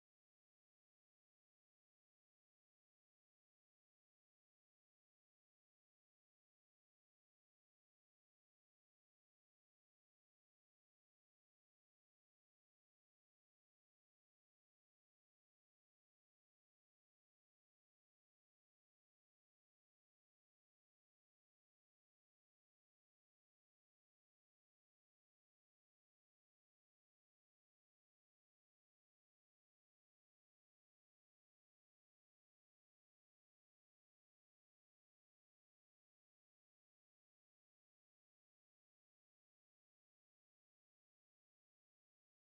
your family, and okay, we are back on. Can you hear me? I hope our double streaming is not giving us too much issues today. Okay. So I was saying that I'm having a good time, and I don't know about those. I'm sure from the comments I'm seeing in the chat, we are also having a great time. And if you are, kindly drop a message in the chat and let me know how things are going, how you are having, you're enjoying, what you are learning, the key things you are picking up. Just put them down in the chat. I'm going to take the last set of questions, and I'm going to Because Dr. Nkem will be taking leave of us soon, I would take it from Mr. Leslie, then we'll come to Dr. Nkem, then end with Miss Edna, so that if that's okay with us. Great. Okay. So this is the part where I believe that often we really need to address, looking at everything we've discussed today, to be able to put it in a very wholesome manner. That I always say in our events that when you come here and you are leaving, I don't want the 2 hours to be a waste. That you are going because you know exactly what you are going to do from now. Like you are so sure that, okay, after this call, I learned that I should start writing down my vision. I learned that, okay, this is what I have to do. I learned that I have to look at this. I have to look at marketing. That is what will make this session actually profitable. Else it will just be 2 hours of almost nothing, right? So I want us to put this together as we are wrapping up our amazing conversation today. That as we are venturing into the world of entrepreneurship, how should we really develop our mindsets? That mindset to be able to accommodate the good, the bad. Just as Mr. Leslie said, if we're going to talk about all the challenges you've had, I'm sure we will have to meet in the skies on Rapture Day because you're going to keep, there are so many you've gone through. So, how can we develop our mindsets to be able to navigate through the difficult moments and the equally good ones? Yeah. Over to you. Thank you so much for that question. In all, the journey to entrepreneurship, the journey of entrepreneurship is a very, very beautiful one. Because you're doing something that is human, which I believe every human being has the ability to, is creating. You're creating something of value, bringing something of value to your fellow human, right? And that is why we talk about the why a lot. That should be your driving force. That should be your driving force. And I think Dr. Bernice mentioned the quote about purpose. You got to have that strong enough purpose. That is that mindset. That purpose is what will fortify your mindset, push you to gain all the resources to learn and figure out how to do it. Now, for me, in my journey, I saw one illustration that did it for me, that made a lot of sense for me, and that is what I implemented that helped me grow significantly. So the illustration was like, one of my mentors, he had a glass of water, he got a glass of Coke, and he held it up and showed it to the audience and said, your mind right now is like this glass of Coke. That Coke represents all the information that you've been fed in, what you listen to in the news, all the stuff you hear about, the rumors, the social media stuff that you engage, that you feed your mind with. And when you hold that glass up, it's dark. And when you see the world around you, is dark because of everything that you fed in your mind, right? So the way you fortify your mind is to replace that dark water with clear water. And the only way to replace that is to feed it with new information. So wherever you are right now, the step you need to take to get on that path where you strengthen your mind to be able to become a successful entrepreneur is to start feeding your mind with the right information that will move you in that direction. Whether it's learning from other people, read autobiographies of other people who have been entrepreneurs who have done it, read books about business, read books about psychology, read books about the mindset. Feed your mind with that vision, with that passion, with learn from other people that have done it. Go out there and surround yourself with other people that are doing it. You're already doing that right now by being on this call. You could have been anywhere, you could have been partying somewhere, but you are here listening to this, already feeding your mind. Now find other communities where other people like you that are going after big dreams, that are going after big goals, where they exist. Feed yourself over there. Like, be mindful of the associations that you have. Understand that this journey of entrepreneurship, everybody does not have that dream. Everybody does not have that same passion as you. So don't expect the people that are surrounding you right now to be in support of your vision. So find other people that have the same vision and surround yourself with them and start taking action on a daily basis. The most important thing, I do believe, like, one of our taglines at Excite Capital is grow your mind, grow your wealth. The journey to becoming successful in entrepreneurship begins with growing your mind. So feed your mind with positive information. Whether you're Christian, you listen to the Bible. In the Bible, there's so many lessons about business and entrepreneurship that you could learn from, or how whatever it is. Like, feed your mind with positive information that gives you a positive perspective of the world, that gives you a perspective of possibility, a perspective of inspiration, and then you go out there and start taking action on a daily basis, and that action will reinforce everything that you learn. So if you could take anything from here today, is to go out there, Start feeding your mind with positive information. Read a lot of books on business, psychology, autobiographies, and then start taking action. Beautiful. Thank you. Can we appreciate Mr. Leslie? Thank you so much for that. I'm sure you're going to come back again to take some last words. But we Absolutely. information is very, very important. It's key.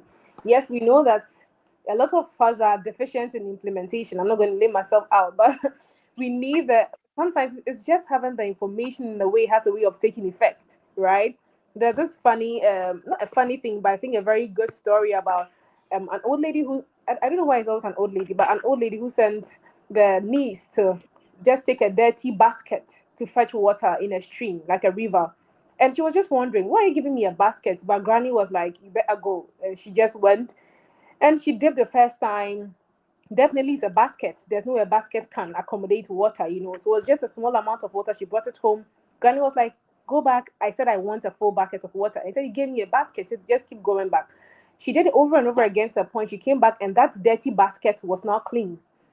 So the rationale behind that was even though the niece or the child didn't understand what was going on, that constant dipping of a dirty basket into the river gave a clean one. So sometimes just immersing yourself in the right information has a way of just bringing things together and even giving you that boost you need to implement. So that is so apt and amazing. Thank you so much. So I'd like to move to Dr. Nkem as well. I want to know from you what key advice would you want to give to aspiring entrepreneurs who feel overwhelmed starting from scratch? Over to you. Oh, so this is a really good one. I think for me, the things that I have learned that I'd love to pass along to you guys, and Leslie kind of alluded to some of them. I think the first thing I think that was the most important to me, and I mentioned it earlier, was to start with your why. And like I said, it's cliche, we always talk about it, but when you figure out your vision, it almost feels like your North Star that like you always look to when you have challenging times. And that's what makes it so important. And so the amount of time that you put into that will pay off dividends in the long run. And so it's like you start asking, like, you have to start asking, why am I starting? Who am I helping? And then make sure that that aligns with your passion.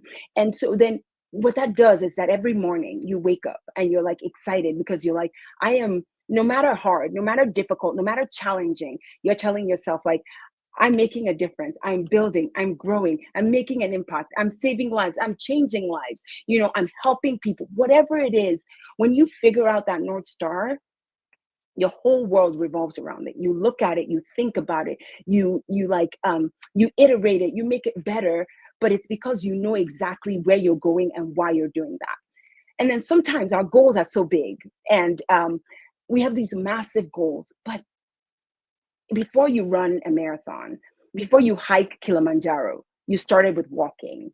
And so so you have to start breaking down these goals into tiny, achievable, tiny bite-sized pieces. So like your big goal is then broken down into like, what am I going to do this quarter? What am I going to do this week? What am I going to do today?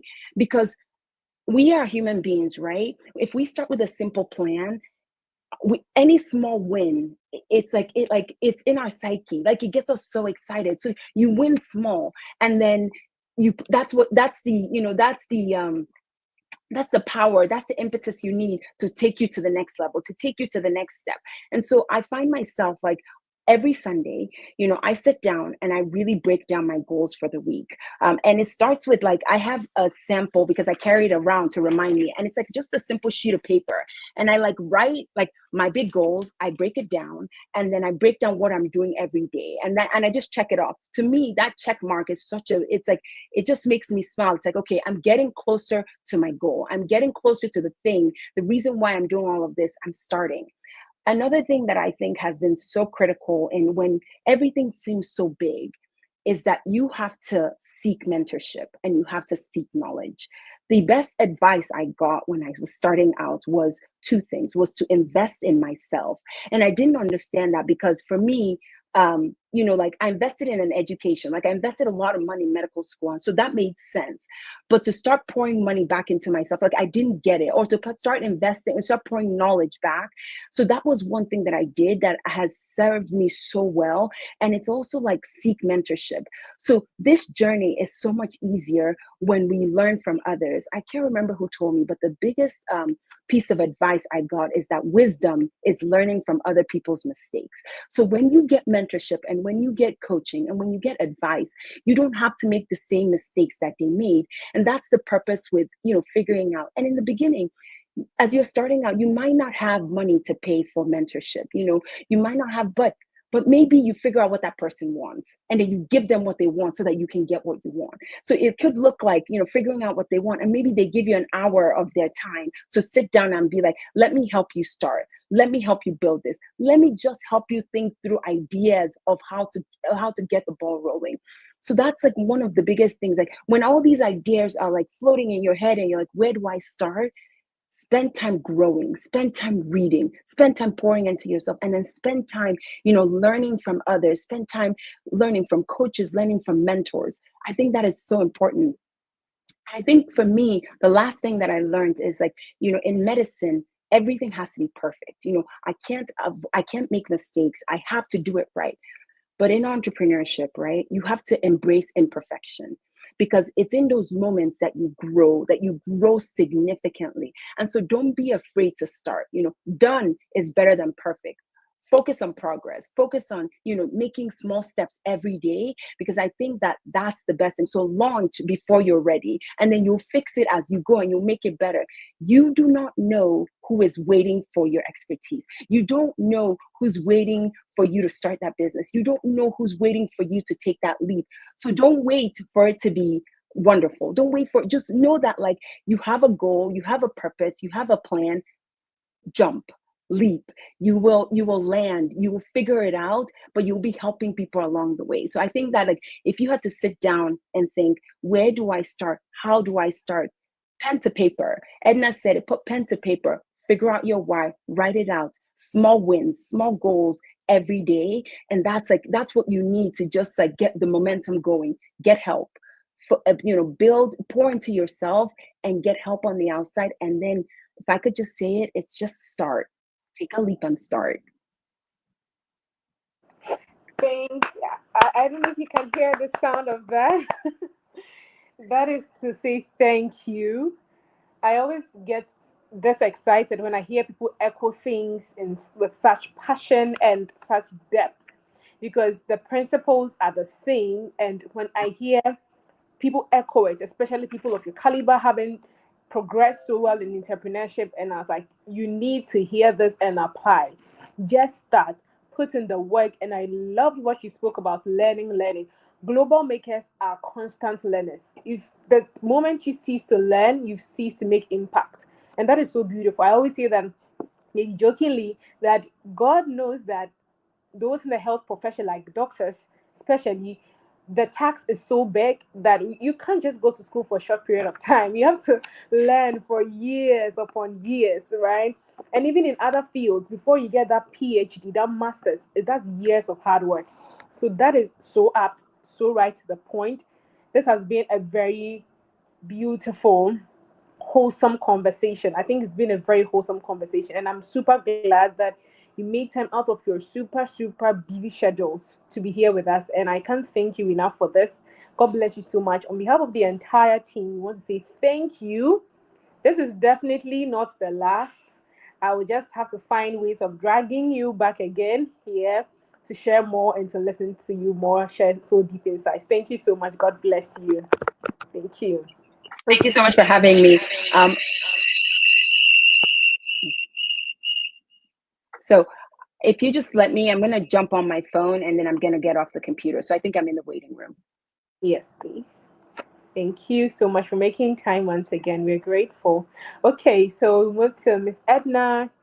Okay, so we also want to know, as we about wrapping up this amazing conversation today, I see some questions from Alfred.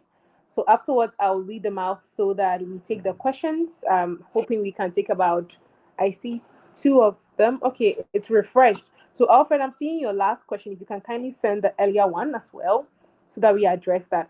Okay, so Miss Edna want to know, in all that we have discussed, how can we really position ourselves and our business to be able to compete globally as our business grows? As we grow our business, how can we position ourselves for that strategic global front in order to scale up our businesses?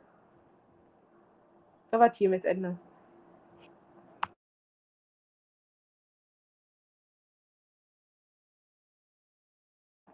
Hello, please can you hear me? I hope we are still on.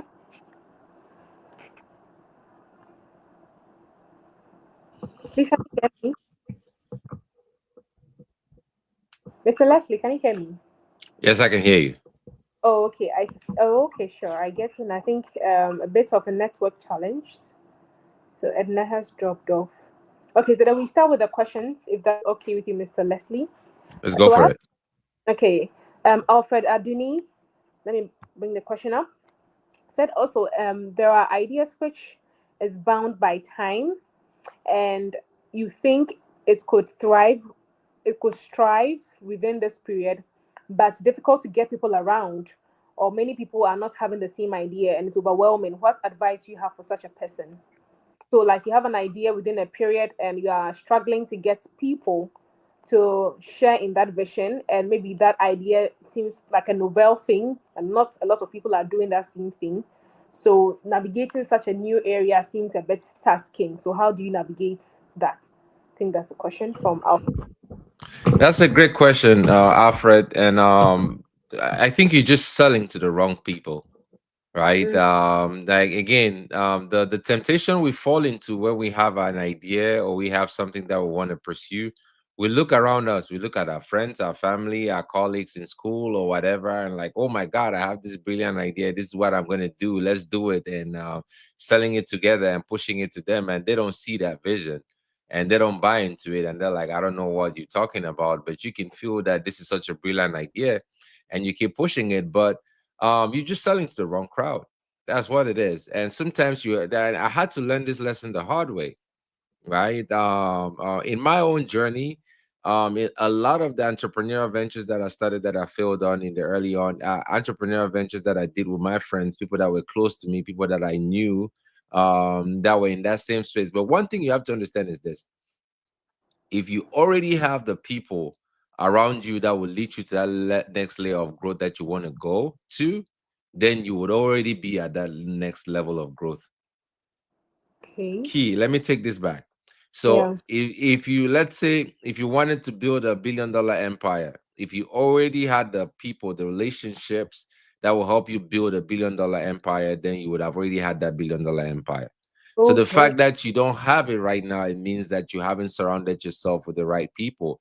So do not let your ideas, again, like Dr. Bernie said, like, think about your ideas as a gift from God. It is Mm, implanted in you to bring to the world. It's a seed that is given to you for you to plant and water and take it out to the world. But you're looking for everybody else to see that same seed.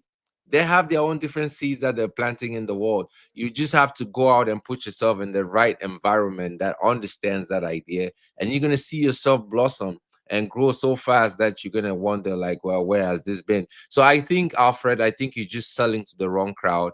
You probably need to change that environment, look around, maybe search online and find other people that buy in that vision that you're in, and go out and start putting it out there. So don't be discouraged if you right now you're putting out the idea and people are not listening to.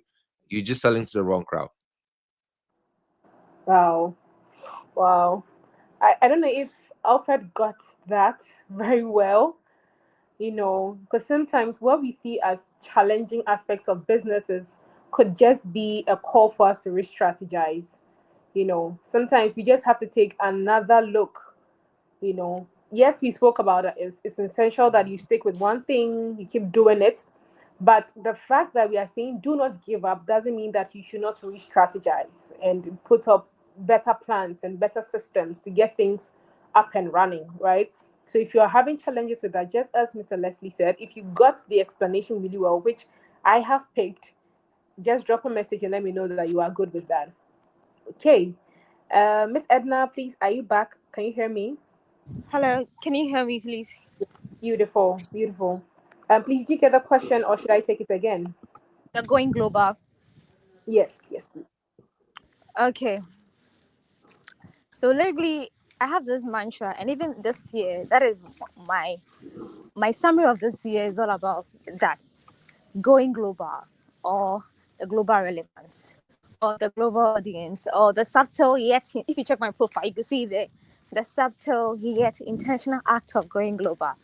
We all want to be like Adidas, Nike, and all that. But fortunately for our generation, something is making us so connected.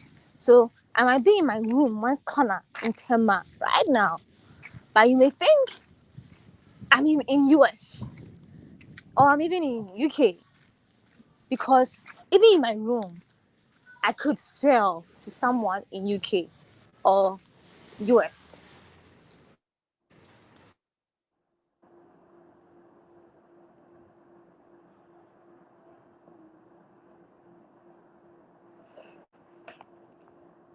Hello.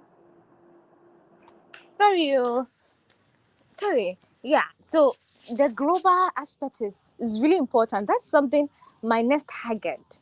And so if you follow my journey so far, you could tell I'm doing the smaller things that will very small but intentional that will take me global. Because if I go global as a brand, definitely you will mention my business. My business will be tagged along with it. And so one step you could go global, or you could it's a step forward to go global, is leveraging on digital spaces, because you cannot be in China, but your product can be in China. We are here, we are buying Shen, that dress that you are buying, you're buying it, but you're not in. Somebody's created an idea from China and you are buying it. And so that is the one way we could go global. You don't have to be in another person's country before you know you are global. Your product can transcend there. So if you're able to sell your digital product, your brand or whatever, or you have a client in other regions, other African countries, other foreign countries, then you're on the road of going global. And so you should be very intentional about that. One thing things I did or I'm doing to go make sure I get the full global attention. One, definitely, like social media, you have to be on social media so that. And now when I came on social media, I can tell you most of the clients I sell to are from US, and they've even become like a family. I don't know them.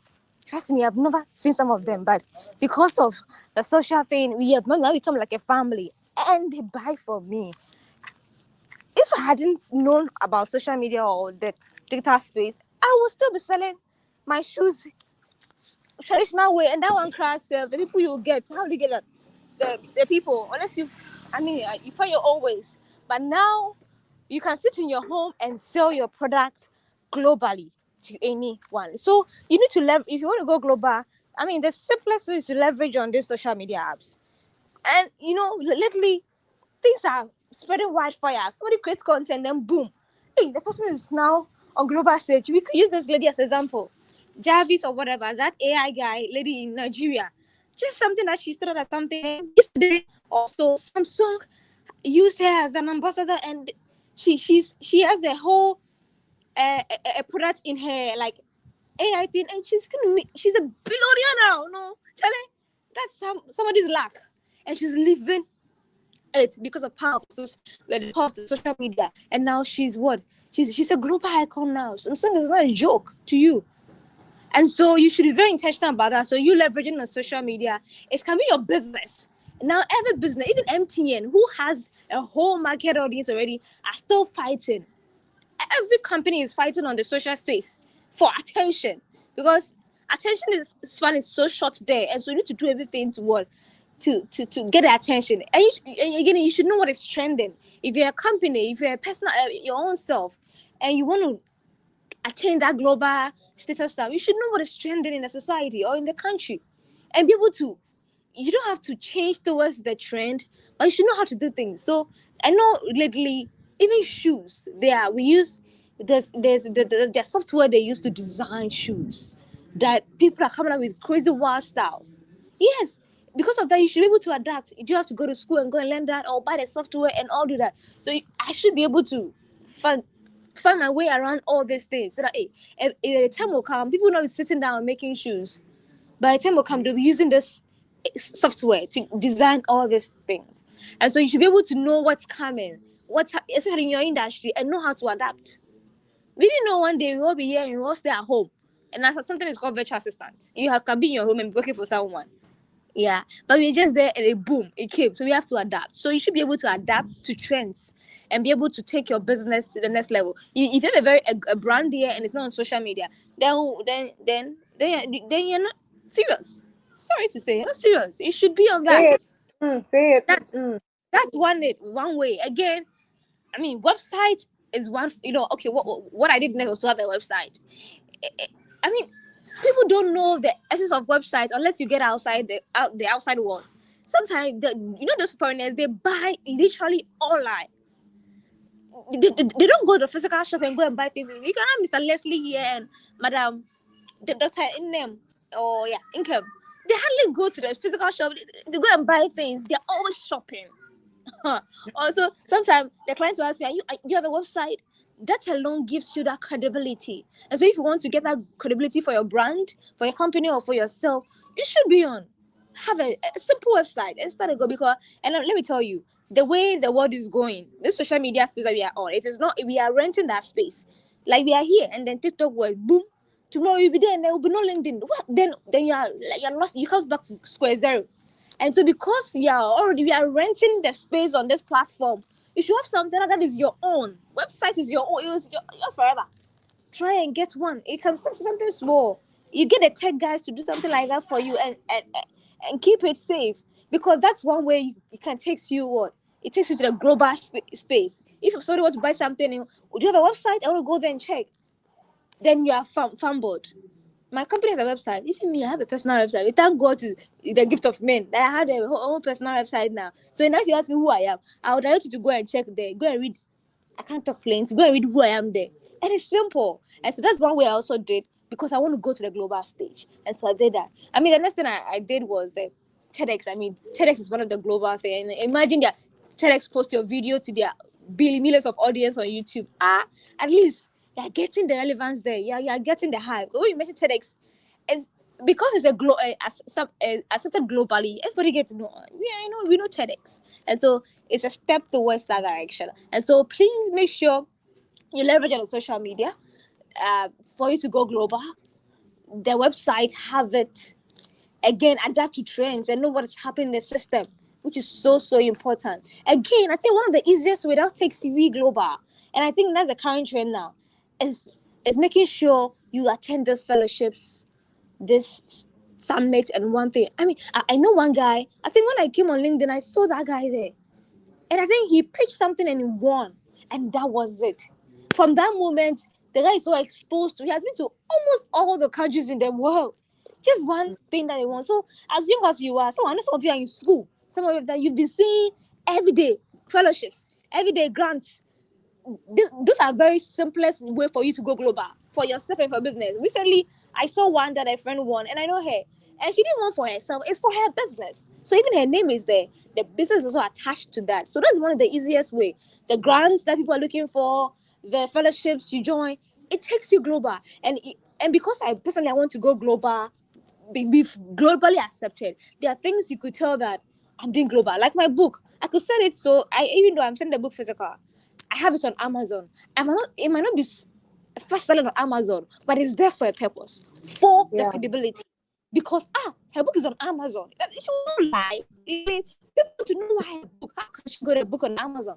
That platform is very credible. It gives you way. It adds ways to you when you are working with Mastercard.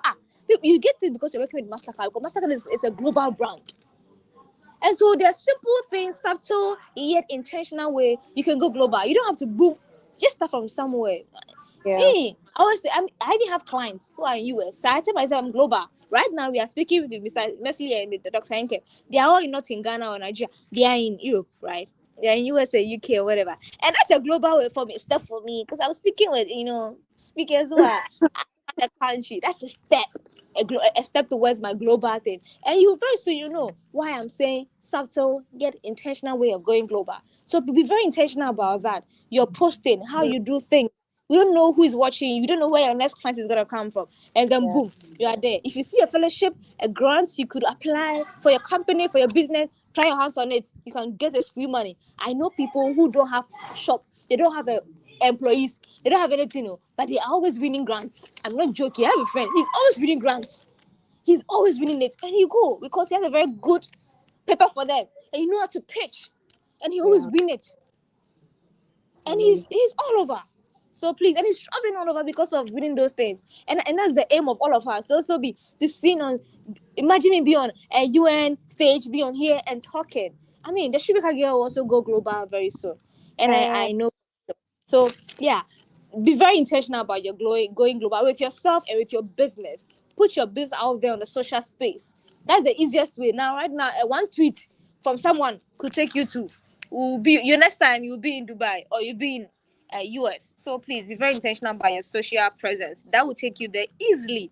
And then pray for visibility. When God gives you visibility, forget it. Nobody, no Atawayo can take that shine from you, and it'll spread like wildfire, and then you are there.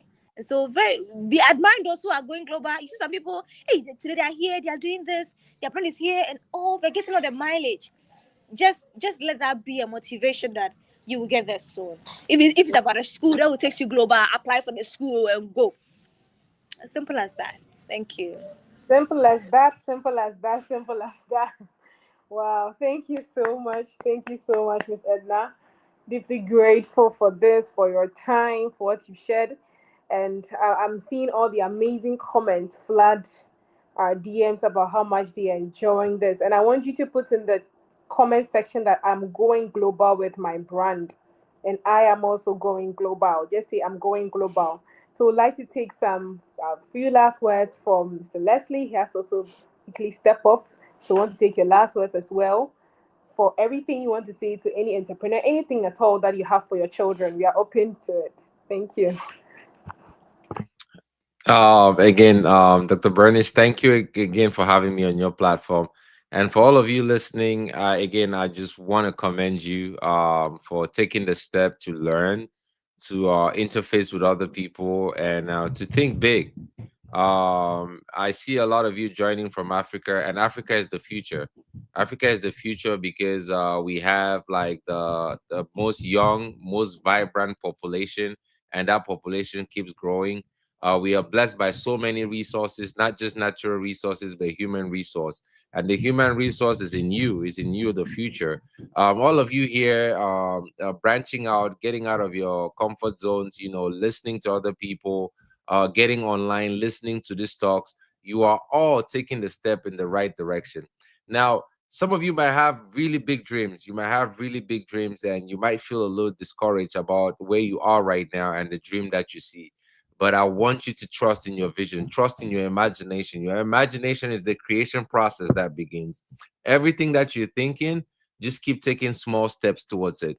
Focus on the daily steps that you're taking towards that. Do not lose sight of whatever vision that you have, because I tell you all here, this Leslie that you see right now, um dial back 30 years ago, when I grew up in a small village in Africa, in Cameroon. I never imagined, I never believed that I would be doing the things that I'm doing today. But I had the big vision, the big imagination, just like all of you here. But I never lost sight of that imagination. And today I see myself doing some of these things and even thinking much bigger, going global like everybody else. You have the tools to be successful. The world is at your fingertips. Leverage technology, leverage AI. The world is your marketplace. Go out there, bring value. Let that seed that has been given inside of you, plant it and water it, and keep watering it, and it's going to grow, and you're going to give more value to the world. Again, my name is Leslie Awasum. You could find me on LinkedIn, anywhere. You could also find me in our private community, which is the Beyond 9 to 5 Club. Again, feel free to reach out if you have questions. However way I could be of value to you. Dr. Bernice, thank you so much for having me on your platform once more. Dr. Nkem, Edna, the shoemaker, I am truly inspired by your story. Thank you so much for sharing. And I can't wait to see you at the global stage as well. Thank you, everybody. Thank you so much for having me. And have a wonderful weekend. Thank you so much. We are grateful. God bless you. Thank you. Thank you over. Please let's show some appreciation. This you have to be in his DM actually. So just start a step at a time, as we said. Send him a connection request on LinkedIn. I'm sure that's a good place to start from, and just add a note to it that, hey, I'm coming from the building an empire from scratch meeting. And if you have any further questions, I'm sure that he's going to attend to it. He's such an amazing speaker, amazing person, practical insights as always. As I said, stresslessly wise, as you all attested the fact today. So God bless you so much, and we are deeply honored to have Thank you so much. Thank you, you. guys. Have a wonderful day. You too. Wow, thank you so much. I see Mr. Alfred. You wanted to, yeah, you can drop your second question as well again in the chat. You can drop it in the chat. We will just give ourselves the next 5 minutes. By 8:30 GMT. We would be signing off. Miss Edna is still here with us. So if you have your question, kindly drop it. Okay. So whilst we are waiting to take Alfred's question, I want to let you all know once again, before we sign off, feel free, again, drop a pitch about yourself or what you do or service you provide in the chat as soon as possible within the next 4 minutes before we sign off. Don't miss this opportunity. Do not miss it. Some people have the habit of just scrolling to the last part of YouTube videos, you know. So just drop it again. If you have, as I said by now, you should be having a template somewhere. Anytime we talk about a pitch, you don't need to stress yourself. If you don't have one, quickly get to ChatGPT, put one together, and drop it in the comments, right? This is your time to also spotlight what you are doing and give your business the advantage. Amazing. Okay, as I said, we're already live on YouTube as well. So as you drop it, it's not just on the LinkedIn community, it's going live on YouTube, and people are also going to see it as well. Beautiful. Okay. Wow, I see it. So I'm going to just be highlighting them so that it becomes easily readable for people. Okay, so whilst we wait for Alfred to take his question, next week, God willing, we are meeting again. And as you all know, the whole month of February has been dedicated to us. And we are talking about an amazing topic which has been dubbed Love Doesn't Cost a Thing. Love doesn't cost a thing. That is going to be our theme for the month of February. So all our events will be centered around issues pertaining to relationships, marriage, love, dating, talking about mental health, wellness, depression, anxiety, anything to do with our mental faculties. That's what we'll be talking about for all our events this month. So make sure you are joining us if you are here and you want to be part of our network. It's a network of health professionals and students seeking to live impactful lives in healthcare and beyond. Just feel free, send me a DM on LinkedIn and you'll be given our link. You just fill our membership form, which comes at a cost of 0.00 CDs, no cost at all. You just fill the membership form and you'll be added onto our community. You get to receive all the information. We have every single day. There's something we do on our community page. We are sharing insights on finances. We have days we share on finances, days we share on rest and relaxation, days we share on health, days we share on relationships, and there are days where we spotlight the businesses of our community members. And you may never know the eyes that are watching for you to benefit. So if you want to be a part of us, just make sure that you reach out. Before I take the last words from Miss Edna as we sign off, I want to say a huge thank you to our team, our coordinators. You are doing an amazing work, and our board, super, super. Thank you so much. If you can hear me, so much appreciation to Miss Gifty Geraldo, Miss Persis, Dr. Finihas. God bless you for your time that you invest in making this possible. This week had one of the highest registry attendance, and I saw the massive publicity effort you put on the page. So thank you all so much. We'll take the last words from Miss Edna. You have some few minutes to sign off, so just wait and grab this last bit from Miss Edna. Over to you, Miss Edna. Thank you. Thank you once again. My last words. You see, sometimes you could do all that is right. I know every weekend, every week you guys meet here. Every week, yesterday, last week I know was about going global. Another week, and that topic will come. Every week you are soaking in. It is not a waste. It is for a good purpose. And I know somebody will be here like, I've tried all every week. They come share value. I've tried all in my business, in my life, but I'm not seeing result. Do not be overwhelmed. It even happened in the Bible. The fishermen, Peter, they went all day without getting any fish, right? And then God, I just asked them, then they were like, you pan, we that we are experts in fishing, cry. We didn't get any fish. Now you, like, you get it sometimes, and that's where God comes in. There are things that is beyond human comprehension, and so you can do everything right, but you still not hit it. Like, what's happening?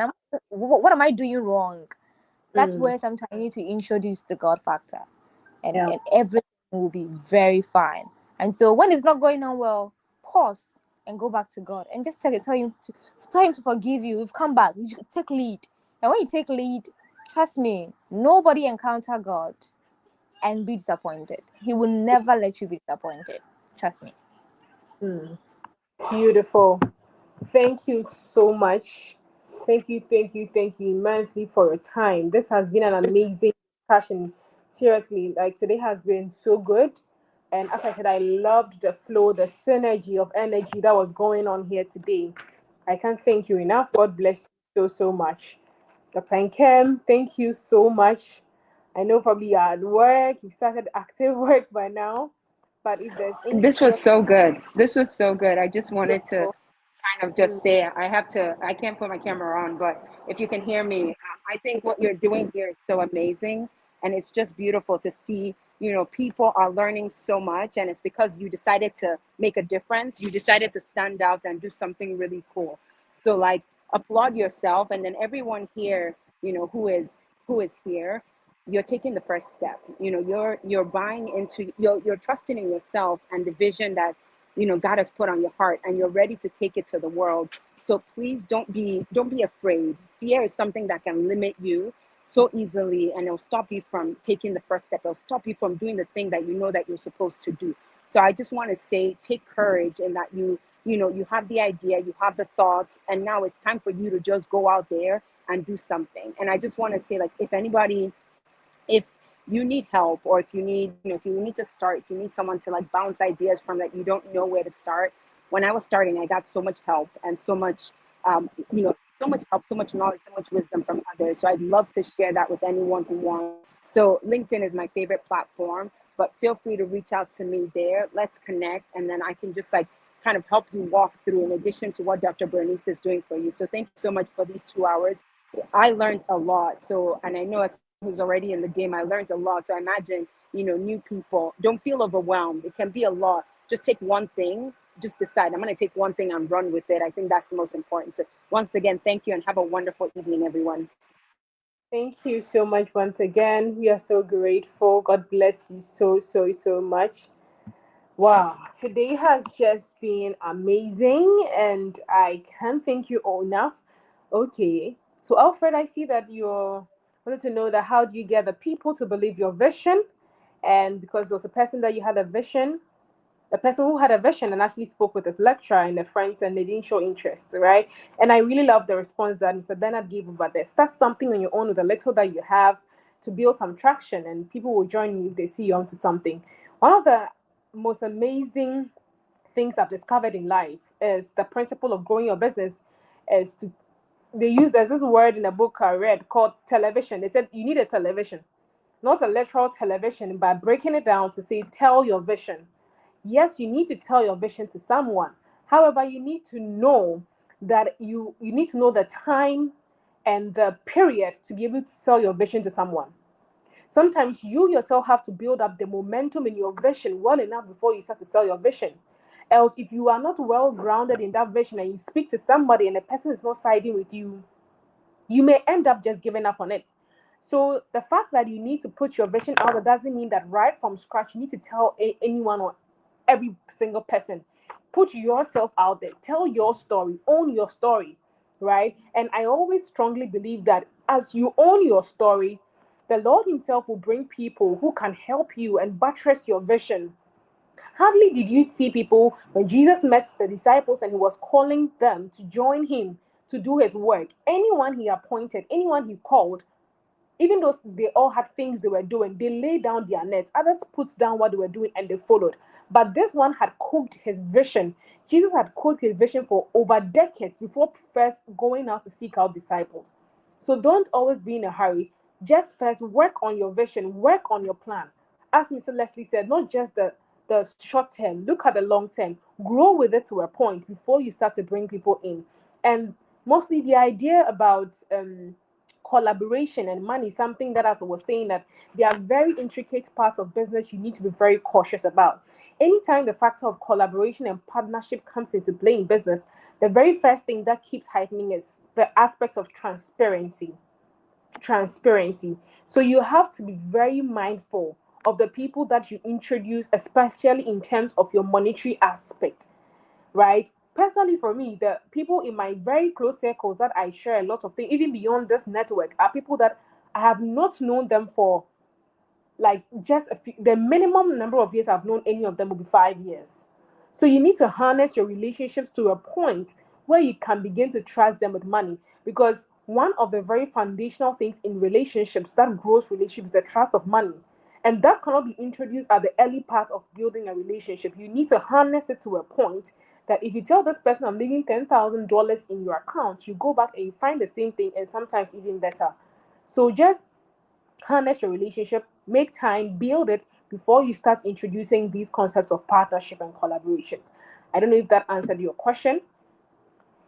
Beautiful. If you are still here with us as you're about wrapping up, I want you to just drop a message in the comments. Let me know you are still here with us before we sign off. If you are here with us, kindly drop a message. Drop a message, drop a message, drop a message. Let me know you are here. Let me know you are here before we go off. Can I get something? How many of you do I still have here with me? If you are still live, if you are hearing me from LinkedIn, from YouTube, kindly drop a message in the comments. How have you enjoyed today's session? What are you taking home? Right? It's not just enough that I realized you were here and your name is featuring in on the site, but we need to know that you picked up something good from our meeting today. So just drop a message or two about what you learned today, and I'll gladly put it up. Okay, beautiful. Amazing gift is here with us. Great. Okay, so often what I would suggest is try and DM me after this conversation, right? And let's talk more about it. Because some of these things you may just be looking at it from one dimension, but it needs to, let me steal my network's name. You need to look at it in the holistic way. I'm just going to read out what Mr. Bernard added on so that we sign off. He said, not everybody who invests money or time in an idea they don't believe that will not bring them great returns. Talk to other people and you find someone. Take a second look at what you're trying to do. If you're convinced it's still a good idea, find a side hustle to generate the money. Business entrepreneurship requires patience. That's one thing that I've learned over the 5 years that I've been doing business. You need to learn to be patient. Most of the things that I'm doing now that gives me good income, I think, are not necessarily the things I started with. So you need to be patient to build yourself to a point before you start exploring other areas and even looking at possible partnerships. So yeah, and I would definitely love to continue the conversation with you. Feel free and DM and let's talk more. If you are here and you would love to partner with the Holistic Medic Network, you love to collaborate with us and also support the good work we are doing, feel free to DM me on LinkedIn and let's take things up from there. And we'll be glad to have you on board and to take all other further collaborations as well. We are meeting next week, God willing, as I said. However, if you are here, I also want to invite you to an amazing meeting that we are having under the Value Vested Woman with Dr. Madeline. I'll be with her, God willing, tomorrow on Zoom at 6 to 8 p.m.